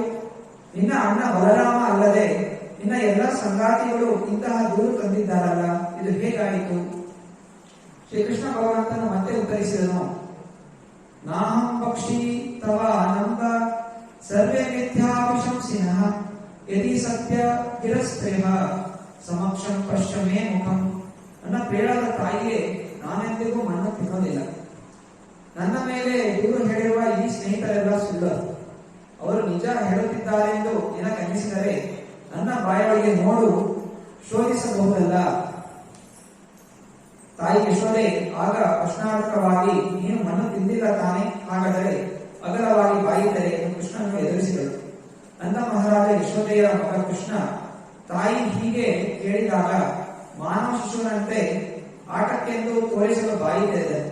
ದೇವತ ಪರಮಪುರುಷನಾದ ಕೃಷ್ಣನು ಸಕಲ ಸಂಪದ್ಭರಿತನಾದರೂ ತಾಯಿಯ ವಾತ್ಸಲ್ಯಕ್ಕೆ ಅಡಿಬರಲಿಲ್ಲ. ಆದರೂ ಯಾವ ಹಂತದಲ್ಲಿಯೂ ಕೃಷ್ಣನ ಸಂಪತ್ತು ನಶಿಸುವುದಿಲ್ಲವಾಗುವುದರಿಂದ ಮತ್ತು ಯೋಗ್ಯ ಕಾಲದಲ್ಲಿ ಪ್ರಕಟಗೊಳ್ಳುವುದರಿಂದ ಈಗ ತಾನಾಗಿ ಪ್ರದರ್ಶಿತವಾಯಿತು. ಯಶೋಧ ಮಾತೆಯು ಹೇಳಿದಂತೆ ಕೃಷ್ಣನು ಅಗಲವಾಗಿ ಬಾಯಿ ತೆರೆದಾಗ ಅವಳು ಅವನ ತೆರೆದ ಬಾಯಿಯಲ್ಲಿ ಎಲ್ಲಾ ಚರಾಚರ ವಸ್ತುಗಳನ್ನು, ಬಾಹ್ಯಾಕಾಶ ಮತ್ತು ದಿಕ್ಕುಗಳನ್ನು, ಪರ್ವತ, ದ್ವೀಪ, ಸಾಗರಗಳನ್ನು, ಭೂಪ್ರದೇಶ, ಬೀಸುವ ಗಾಳಿ, ಬೆಂಕಿ, ಚಂದ್ರ ಮತ್ತು ನಕ್ಷತ್ರಗಳನ್ನು ಕಂಡಳು. ಅಲ್ಲದೆ ಗ್ರಹ ಗೃಹಗಳು, ನೀರು, ಬೆಳಕು, ವಾಯು, ಆಕಾಶ ಮತ್ತು ಅಹಂಕಾರ ಪರಿವರ್ತನೆಯಿಂದಾದ ಸೃಷ್ಟಿಯನ್ನು ಕಂಡಳು.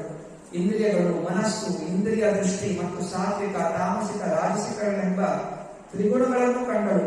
ಅಲ್ಲಿ ಅವಳು ಜೀವ ಜಂತುಗಳಿಗೆ ನಿಯಮಿತವಾದ ಆಯಸ್ಸು, ಸ್ವಾಭಾವಿಕವಾದ ಮನೋಧರ್ಮ ಮತ್ತು ಕರ್ಮ ಕ್ರಿಯೆಗಳನ್ನು, ಅನೇಕ ಕಾಮನೆಗಳನ್ನು, ಬೇರೆ ಬೇರೆ ಬಗೆಯ ಚರಾಚರ ದೇಹಿಗಳನ್ನು ಕಂಡಳು. ವಿಶ್ವ ವಿಸ್ತಾರವಾದ ಎಲ್ಲಾ ಮುಖಗಳೊಡನೆ ವೃಂದಾವನ ಧಾಮವನ್ನು, ಕೊನೆಗೆ ತನ್ನನ್ನು ಅಲ್ಲಿ ಕಂಡ ಅವಳಿಗೆ ತನ್ನ ಮಗನ ಸ್ವಾಭಾವಿಕತೆ ಬಗ್ಗೆ ಶಂಕೆಯೂ ಭವೆಯೂ ಉಂಟಾಯಿತು.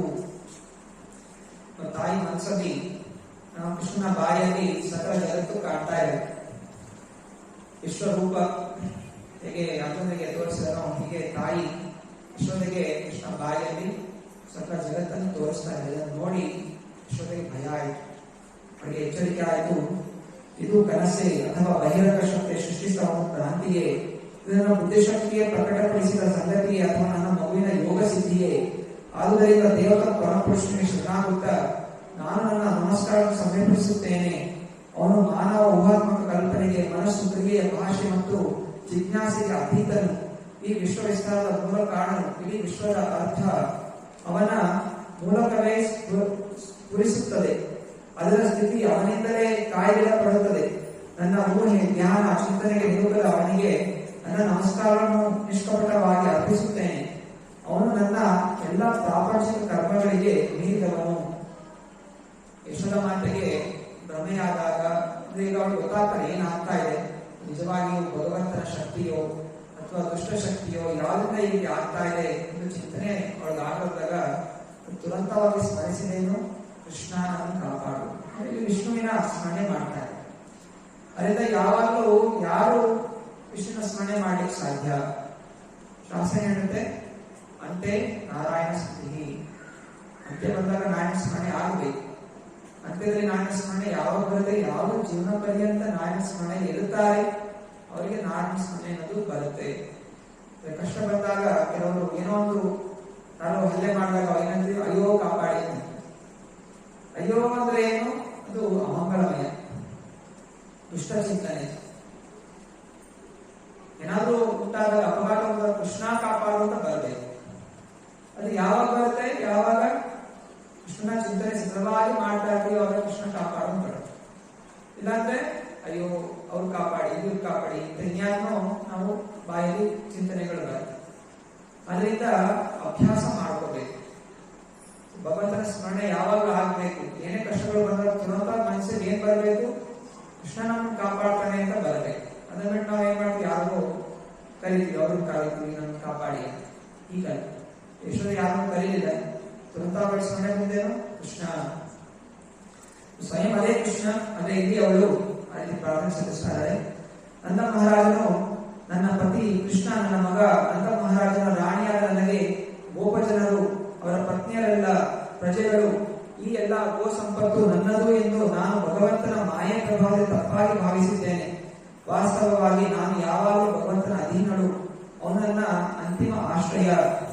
ಭಗವಂತನ ಅನುಗ್ರಹದಿಂದ ತಾಯಿ ಯಶೋಧೆಗೆ ನಿಜ ಸಂಗತಿ ಏನೆಂದು ತಿಳಿಯಲು ಸಾಧ್ಯವಿತ್ತು. ಆದರೂ ಕೂಡ ಪರಮ ಪ್ರಭುವಿನ ಅಂತಃಶಕ್ತಿಯಿಂದ ಯೋಗಮಾಯ ಪ್ರಭಾವದಿಂದ ಅವಳು ತನ್ನ ಮಗನನ್ನು ಕುರಿತು ಉತ್ಕಟ ಮಮತೆಯಿಂದ ಸಿಲುಕುವಂತೆ ಪ್ರಚೋದನೆಯಾಯಿತು. ಯಾವಾಗ ವಿಶ್ವರೂಪ ಬಾಯಲ್ಲಿ ಸಕಲ ಜಗತ್ತು ಕಾಣಿಸ್ತು ಅವಳಿಗೆ ಎಚ್ಚರ ಆಯಿತು. ನಾನು ಯಶೋಧೆ ಅಲ್ಲ, ಇದು ನನ್ನ ಗಂಡ ನಂದ ಮಹಾರಾಜ ಅಲ್ಲ, ಇದೆಲ್ಲ ಆಕಳು ನಂದು, ಇದು ವೃಂದಾನ ನಂದು ಅಂತ ನಾನು ಯೋಚನೆ ಮಾಡ್ತಾ ಇದೆ. ಅದರಿಂದ ಯಾವುದು ನಂದಲ್ಲ. ನನಗೆ ತುರಂತವಾಗಿ ನಿಜ ಸ್ವರೂಪ ಪ್ರಕಟ ಆಗಲಿಕ್ಕೆ ಶುರು ಆಯಿತು. ಇದು ನನ್ನ ಮಗು ತಿಳ್ಕೊತಾ ಇದ್ದೇನೆ, ಯಾವುದು ನಂದಲ್ಲ. ಇದು ಏನಾಗಬೇಕಾಗಿದೆ? ನಮ್ಗೆ ಇರ್ಬೇಕು, ಅರಿಕೆ ಆಗ್ಬೇಕಾಗಿದೆ. ನಾವೆಲ್ಲ ಏನ್ ಮಾಡ್ತೀವಿ? ನನ್ನ ಮನೆ, ನನ್ನ ಗಂಡ, ನನ್ನ ಮಕ್ಕಳು, ನನ್ನ ಮನೆ, ನನ್ನ ಸಂಸಾರ, ನನ್ನ ಸ್ನೇಹಿತ, ನನ್ನ ಹಣ, ಹೀಗೆ ನಾವು ಭ್ರಮೆಯಲ್ಲಿದ್ದೇವೆ. ಇದು ಯಶೋಧೆಯ ಭ್ರಮೆ ಹಾಗಿಲ್ಲ. ನಮಗ್ ತೋರಿಸ್ಕೊಡ್ತಾರೆ ನಮ್ಮ ಭ್ರಮೆ ಇರಬೇಕಾದ್ರೆ ಎಚ್ಚರಪಡಿ, ಯಾವುದು ನಮ್ದಲ್ಲ, ಎಲ್ಲವೂ ಭಗವಂತನದು, ನಾನು ಭಗವಂತನಲ್ಲ. ಅದರಿಂದ ನನ್ನ ಏಕೈಕ ಉದ್ದೇಶ ಇರಬೇಕು, ಕೃಷ್ಣನ ಚಿಂತನೆ ಇರಬೇಕು, ಕೃಷ್ಣನ ಪ್ರೀತಿಯನ್ನು ಬೆಳೆಸ್ಕೋಬೇಕು. ಆ ಕೃಷ್ಣ ಪ್ರೀತಿ ಬಿಟ್ಟು ಎಲ್ಲ ಸಂಸಾರದ ವಸ್ತುಗಳ ಮೇಲೆ ಪ್ರೀತಿಯನ್ನು ಬೆಳೆಸ್ಕೊಂಡಿದ್ದೀವಿ, ಅದ್ರ ಮೇಲೆ ಮೋಹ ಬೆಳೆಸ್ಕೊಂಡಿದ್ದೀವಿ. ಅದನ್ನ ಬಿಡಬೇಕು, ಭಗವಂತ ಚಿಂತನೆ ಮಾಡಬೇಕು. ಯಾಗ ಈ ತರ ಚಿಂತನೆ ಯಶೋಧೆಗೆ ಬರ್ತಾ ಇದೆ, ಕೃಷ್ಣ ಏನ್ ಮಾಡ್ತಾನೆ? ಯೋಗಮಾಯ ಪ್ರಭಾವದಿಂದ ಅವಳ ಮನಸ್ಸನ್ನು ತಿರ್ಗಾ ವಿಸ್ಮಯಗೊಳಿಸ್ತಾನೆ. ಭಗವಂತ ಯಶೋಧೆ ಮಾಡಿರುವಂತಹ ಮಾಯೆ ಅದು ನಾವಿರುವಂತಹ ಮಾಯೆಗಿಂತ ಭಿನ್ನವಾದಂಥದ್ದು. ನಾವಿರುವಂತಹ ಮಾಯೆ ಮಹಾಮಾಯೆ, ಭದ್ರಕಾಳಿ, ದುರ್ಗಾದೇವಿಯ ಮಾಯೆಯಲ್ಲಿ ನಾವೇನ್ ಮಾಡ್ತೀವಿ? ನಾವು ಕೇವಲ ಇಂದ್ರಿಯ ಭೋಗದಲ್ಲಿ ತೊಡಗಿರ್ತೀವಿ. ಕೃಷ್ಣನನ್ನು ಮರೆತು ನಾವು ವಸ್ತುಗಳ ಆಸಕ್ತಿಯಲ್ಲಿ ಇರ್ತೀವಿ. ಅದೇ ಇಲ್ಲಿ ಯೋಗಮಾಯ ಪ್ರಭಾವ ಏನು? ಅಲ್ಲಿ ಆ ಜೀವಾತ್ಮಕ್ಕೆ ಕೃಷ್ಣ ಭಗವಂತ ಅಂತ ಅದು ಸ್ಮರಣೆ ಹೋಯಿತು. ಕೃಷ್ಣನ ಮಗು ಅಂತ ಸ್ಮರಣೆ, ಇದರಲ್ಲಿ ಭಾವ, ಅವಳಿಗೆ ಭಗವಂತನ ಸೇವೆ ಮಾಡುವಂತಹ ಇಚ್ಛೆ ಇತ್ತು. ಅದರಿಂದ ಆ ವಿಸ್ಮಯದಲ್ಲಿ ಅವನು ಭಗವಂತನ ಸೇವೆ, ನಾನು ಅವಳ ತಾಯಿಯಾಗಿ ಸೇವೆ ಮಾಡಬೇಕು ಅನ್ನೋ ಭಾವನೆ ಮತ್ತೆ ಉತ್ಪನ್ನ ಆಯಿತು. ಅವಳಲ್ಲಿ ಇದು ಭಗವಂತ ಅಂತ ಉತ್ಪನ್ನ ಆದ್ರೆ ಏನಾಗುತ್ತೆ? ಮತ್ತೆ ಅವರು ಸೇವೆ ಮಾಡೋದಿಲ್ಲ, ಅಂದ್ರೆ ಪೂಜೆ ಮಾಡಕ್ಕೆ ಶುರು ಮಾಡ್ತಾರೆ. ಅದರಿಂದ ಯೋಗಮಾಯ ಪ್ರಭಾವದಲ್ಲಿ ವೈಕುಂಠ ಲೋಕದಲ್ಲಿ ಹಾಗೆ ಹೇಗೆ ಗೋಪಾಲ ಬಾಲಕರು ಅವರೆಲ್ಲೂ ಕೂಡ ಕೃಷ್ಣನ ಸ್ನೇಹಿತ, ಅಂದ್ರೆ ಅವರು ಅಷ್ಟೇ ಶುದ್ಧವಾಗಿರ್ತಾರೆ, ತಪಸ್ವಿಗಳು, ಶುದ್ಧತೆಯಿಂದ ಭಗವಂತ ಜೊತೆ ಸಂಬಂಧ ಬೆಳೆಸ್ಕೊಂಡಿದ್ದಾರೆ. ಹಾಗೆ ನಮ್ಮೆಲ್ಲರಿಗೂ ಕೂಡ ಭಗವಂತ ಜೊತೆ ಸಂಬಂಧ ಇದೆ. ಅದು ಯಾವಾಗ ನಮ್ಗೆ ಗೋಚರ ಆಗುತ್ತೆ? ನಾವು ಈ ಭೌತಿಕವಾದ ಸಂಬಂಧಗಳನ್ನು ಮುರಿಬೇಕು. ಜ್ಞಾನದಿಂದ ನಾವು ಈ ಎಲ್ಲಾ ಸಂಬಂಧಗಳು ಭಗವಂತನ ಜೊತೆ ಜೋಡಣೆಯಾಗಬೇಕು ಅಂತ ಭಾವನೆ ಇಳಿಸ್ಕೋಬೇಕು. ಮುರಿಬೇಕು ಅಂತ ಹೇಳಿ ಮನೆ ಬಿಟ್ಟು ಓಡೋಗ್ಬೇಕು ಅಂತ. ಮನೇಲಿ ಇದ್ರೂ ಕೂಡ ಯಾರ ಮನೇಲಿ ಇದ್ದಾರೆ ಅವ್ರು ಹೇಗೆ ನೋಡ್ಬೇಕು? ಹೀಗೆ ಯಶೋಧೆಯ ಹಾಗೆ ನೋಡ್ಬೇಕು. ಇದು ಈ ಗಂಡ ಯಾರು? ಇದು ಕೃಷ್ಣನ ಅಂಶ ಜೀವ. ಈ ಮಗು ಯಾರು? ಇದು ಕೃಷ್ಣಾಂಶ ಜೀವ. ಈ ಹೆಂಡತಿ ಯಾರು? ಇದು ಕೃಷ್ಣಾಂಶ ಜೀವ. ಎಲ್ಲರೂ ಅವರವರ ಪೂರ್ವ ಕರ್ಮಗಳಿಂದ ಹೀಗೆ ಅವೆಲ್ಲ ಸೇರಿ ಆ ಕರ್ಮಗಳ ಪ್ರಕಾರ ನಮಗೆ ಇಲ್ಲಿ ಒಂದು ರೀತಿಯ ಸಂಬಂಧ ಬಂದಿದೆ. ಅಂದ್ರೆ ಸಂಬಂಧ ನಾನು ಏನ್ ಮಾಡಬೇಕು, ಕೃಷ್ಣ ಪ್ರಜ್ಞೆಗೆ ಪರಿವರ್ತನೆಗೊಳಿಸಬೇಕು. ಎಲ್ಲರೂ ಕೃಷ್ಣ ಭಕ್ತರಾಗಬೇಕು. ಎಲ್ಲರೂ ಜೊತೆ ಕೂಡಿ ಹರೇ ಕೃಷ್ಣ ಕೃಷ್ಣ ಕೃಷ್ಣ ಹರೇ ಹರೇ ಹರೇ ರಾಮ ರಾಮ ರಾಮ ಹರೇ ಹರೇ ಸ್ತುತಿಸಬೇಕು. ಇದು ನಮ್ಮ ಚಿಂತನೆ ಬರಬೇಕು.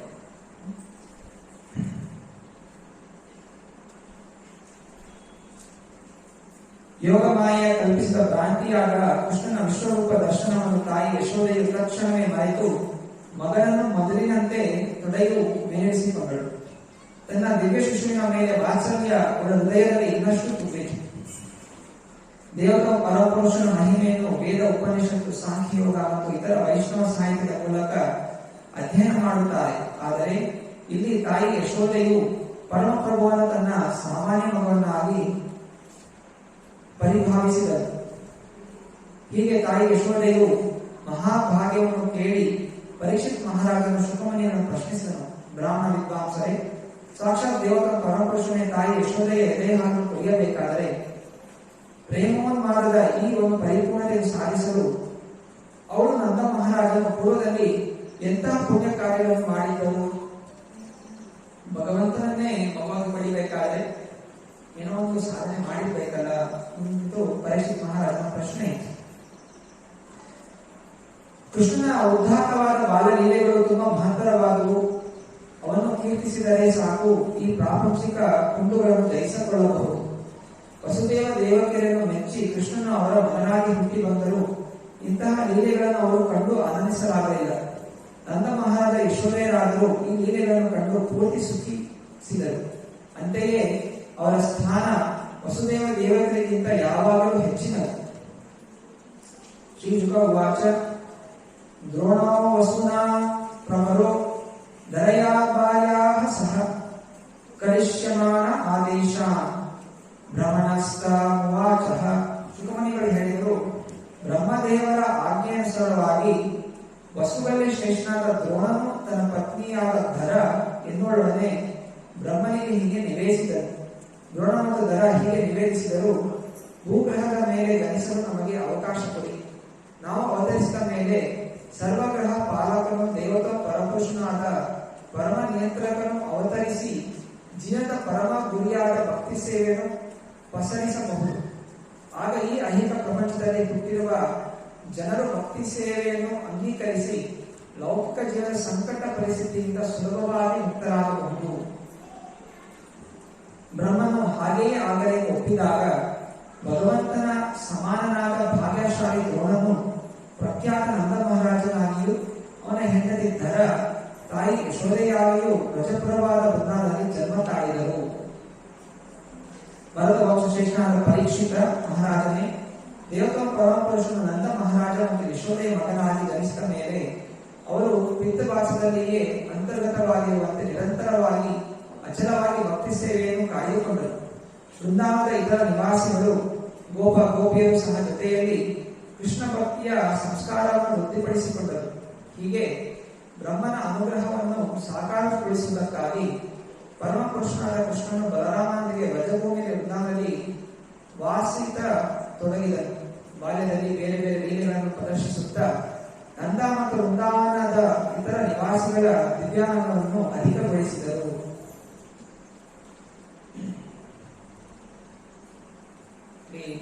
ಶುಕದೇವ ಸ್ವಾಮಿಯರು ಯಶೋದೆ ಹಾಗೂ ನಂದ ಮಹಾರಾಜನ ಒಂದು ತಪಸ್ಸನ್ನು ಹೇಳ್ತಾ ಇದ್ದಾರೆ.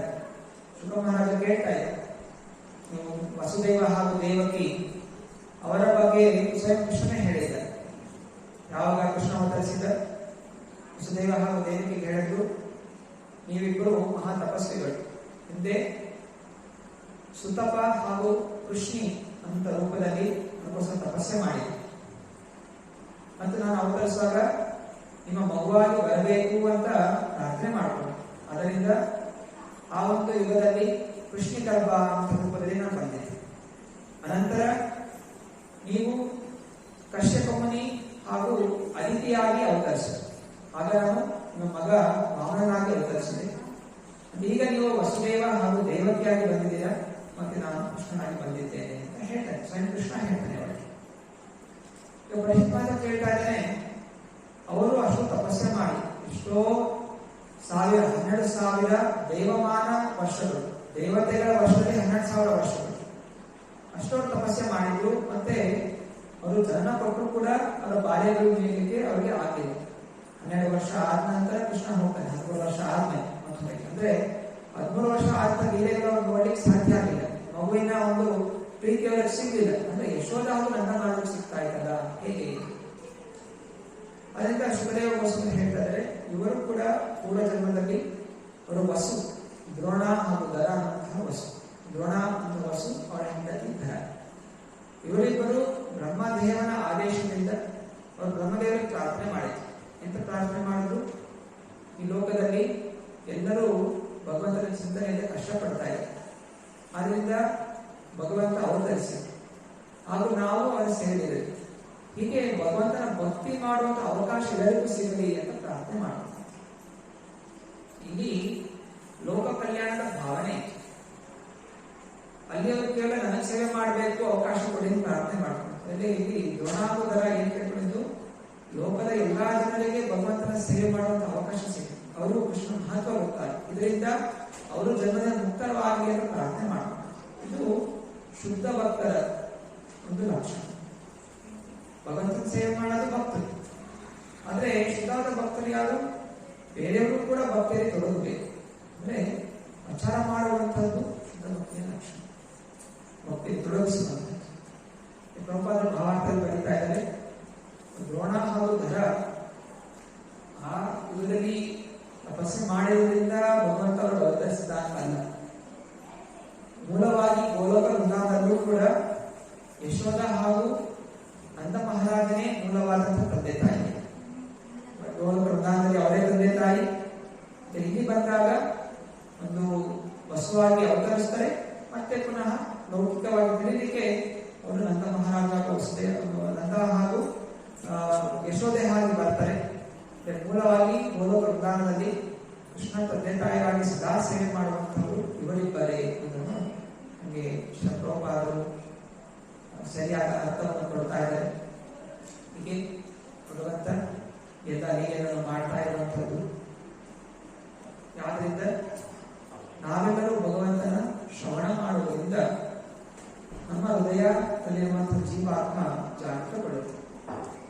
ನಮಗೆ ಎಲ್ಲ ಇವಾಗ ಟಿವಿ, ಫಿಲಂಗಳು, ಸೀರಿಯಲ್ಗಳು, ನ್ಯೂಸ್, ಸ್ಪೋರ್ಟ್ಸ್ ಇದನ್ನೆಲ್ಲ ನೋಡಿ ನೋಡಿ ಏನಾಗಿದೆ, ನಮ್ಮ ಮನಸ್ಸು ಭೌತಿಕ ವಿಷಯಗಳಲ್ಲೇ ತೊಡಗಿದೆ, ಆಧ್ಯಾತ್ಮಿಕ ವಿಚಾರಗಳು ಆವರಿಸಿಕೊಂಡಿದೆ.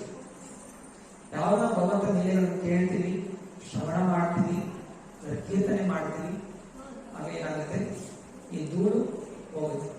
ಉದಾಹರಣೆ ಕೊಡ್ತೀನಿ, ಹೇಗೆ ಹೊಗೆ ತುಂಬಿರುವಂತಹ ಕಿಡಿ, ಹೊಗೆ ಬರ್ತಾ ಇದೆ ಅಂತ ಹೇಳಿದ್ರೇನು, ಒಳಗಡೆ ಸ್ವಲ್ಪ ಬೆಂಕಿ ಇದೆ. ಆ ಬೆಂಕಿ ಜಾಸ್ತಿ ಮಾಡ್ಬೇಕು ಅಂದ್ರೇನು, ಏನ್ ಮಾಡ್ಬೇಕು? ಹೊಗೆ ಬರ್ತಾ ಇದೆ, ಹೊಗೆ ಬರ್ತಾ ಇದ್ರೆ ಸಣ್ಣದು ಒಂದು ಬೆಂಕಿ ಕಿಡಿ ಇದೆ. ಪೂರ್ಣವಾಗಿ ಬೆಂಕಿ ಆಗ್ಬೇಕು ಅಂದ್ರೆ ಏನ್ ಮಾಡ್ಬೇಕು? ಗಾಳಿ ಬೀಸ್ಬೇಕು. ಗಾಳಿ ಬೀಸ್ತೀವಿ, ಅದು ಬೆಂಕಿ ಉರಿಲಿಕ್ಕೆ ಶುರು ಆಗುತ್ತೆ. ಹಾಗೆ ಜೀವಾತ್ಮ ಸಣ್ಣ ಕಿಡಿ, ಅದರಿಂದ ಆ ಕಿಡಿ ಇರೋದ್ರಿಂದ ಈ ದೇಹ ಕೆಲಸ ಮಾಡ್ತಾ ಇದೆ. ಪ್ರಜ್ಞೆ ಇರೋದ್ರಿಂದ, ಆ ಜೀವಂತ ಪ್ರಜ್ಞೆ ಇರೋ ಕಾರಣ ಈ ದೇಹ ಕೆಲಸ ಮಾಡ್ತಾರೆ. ಇದರ ಅರಿವಿಗೆ ನಮಗೆ ಮಾನವ ಜನ್ಮದಲ್ಲಿ ಸಿಗುತ್ತೆ. ಅದು ಪೂರ್ಣವಾಗಿ ತಿಳಿಬೇಕು ಅಂತ ಹೇಳಿದ್ರೆ ಅದಕ್ಕೆ ಗಾಳಿ ಬೀಸಬೇಕು. ಯಾವ್ದು ಗಾಳಿ? ಕೃಷ್ಣನ ಲೀಲೆಗಳ ಗಾಳಿ ಬೀಸಬೇಕು. ಕೃಷ್ಣ ಗಾಳಿ ಬೀಸಿದಾಗ ಏನಾಗುತ್ತೆ? ಆತ್ಮ ಸಾಕ್ಷಾತ್ಕಾರ ಆಗುತ್ತೆ. ಹರೇ ಕೃಷ್ಣ ಹರೇ ಕೃಷ್ಣ ಕೃಷ್ಣ ಕೃಷ್ಣ ಹರೇ ಹರೇ ಹರೇ ರಾಮ ರಾಮ ರಾಮ ಹರೇ ಹರೇ. ಪ್ರಶ್ನೆಗಳಿದೆ ಚರ್ಚೆಯಲ್ಲಿ?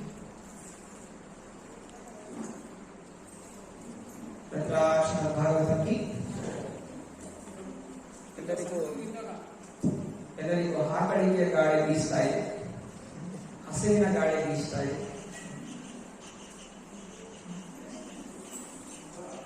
ಯಾವಾಗ ಎಷ್ಟು ಬೇಗ ಬಿಟ್ಟು ಹೋಗಿ ಕೈ ಕಾಲಗಳು ಸ್ವಲ್ಪ ಎಲ್ಲ ಜುಮ್ಮಾಗಿದೆ, ಸರಿಪಡಿಸ್ಕೊಳ್ಳೋಂತ ಗಾಳಿ ಬೀಸ್ತಾ ಇದೆ. ಮನಸ್ಸನ್ನು ಬಾರಿ ಬಾರಿ ಸೆಳೆದುಕೋಬೇಕು. ಹೌದು, ನೋವುಗಳಿರುತ್ತೆ, ಆದರೂ ಅವಕಾಶ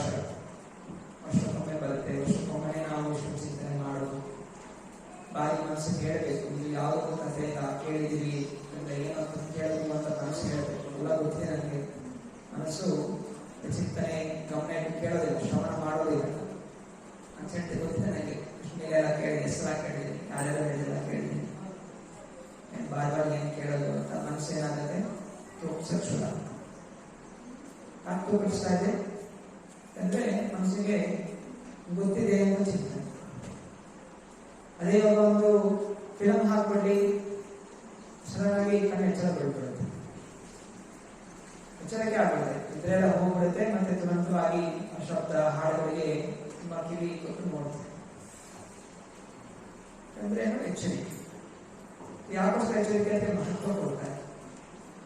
ನಾವು ಮನಸ್ಸಲ್ಲಿ ಮಹತ್ವ ಕೊಡಬೇಕು. ಇದು ಕೃಷ್ಣನ ಒಂದು ಲೀಲೆಗಳು ನಡೀತಾ ಇದೆ, ಯಾವುದು ಸಾಧಾರಣವಾದದಲ್ಲ. ಮನಸ್ಸಲ್ಲಿ ಈಗ ಬೇರೆ ಚಿಂತನೆ ಮಾಡಬೇಕು, ಬೇರೆ ಕೆಲಸ ಇದೆ, ಹಿಂದೆ ಈಗ ಬೇರೆ ಕೆಲಸ ಮಾಡಬೇಕಾಗಿದೆ, ಬೇಗ ಪ್ರಶ್ನೆ ತಿಳ್ಕೊಂಡು ಹೋಗ್ಬೇಕು, ಬೇರೆ ಕೆಲಸ ಮಾಡಬೇಕಾಗಿದೆ, ಅದು ಮಾಯೆ. ಆ ಮಾಯೆಯ ಗಾಳಿ ನಮ್ಮನ್ನು ಹೇಳ್ತಾ ಇದೆ, ಕೃಷ್ಣ ಚಿಂತನೆ ಮಾಡಬೇಡ, ಬೇರೆ ಚಿಂತನೆ ಮಾಡು. ಇಲ್ಲಿ ಕೂತಿದ್ದೀವಿ, ಯಾವ್ದು ಮನಸ್ಸಿನ ಸೆಳೆಯುತ್ತೆ, ಬೇರೆ ಚಿಂತನೆ ಮಾಡಲಿಕ್ಕೆ ಸೆಳೀತಾ ಇದೆ. ಎಚ್ಚರ ಕೊಡಬೇಕು. ಇದು ಮಾಯೆಯ ಪ್ರಭಾವ, ಗುಣಗಳ ಪ್ರಭಾವ. ನೀವು ಭಗವಂತನ ಸಮಯ ಕೊಟ್ರೆ ಭಗವಂತ ನಿಮ್ಮ ಸಮಯವನ್ನು ಜಾಸ್ತಿ ಮಾಡ್ತಾನೆ. ಯಾಕಂದ್ರೆ ಭಗವಂತನೇ ಸಮಯ, ಕಾಲ ನಾನು ಅಂತ ಕೃಷ್ಣ ಹೇಳ್ತಾರೆ.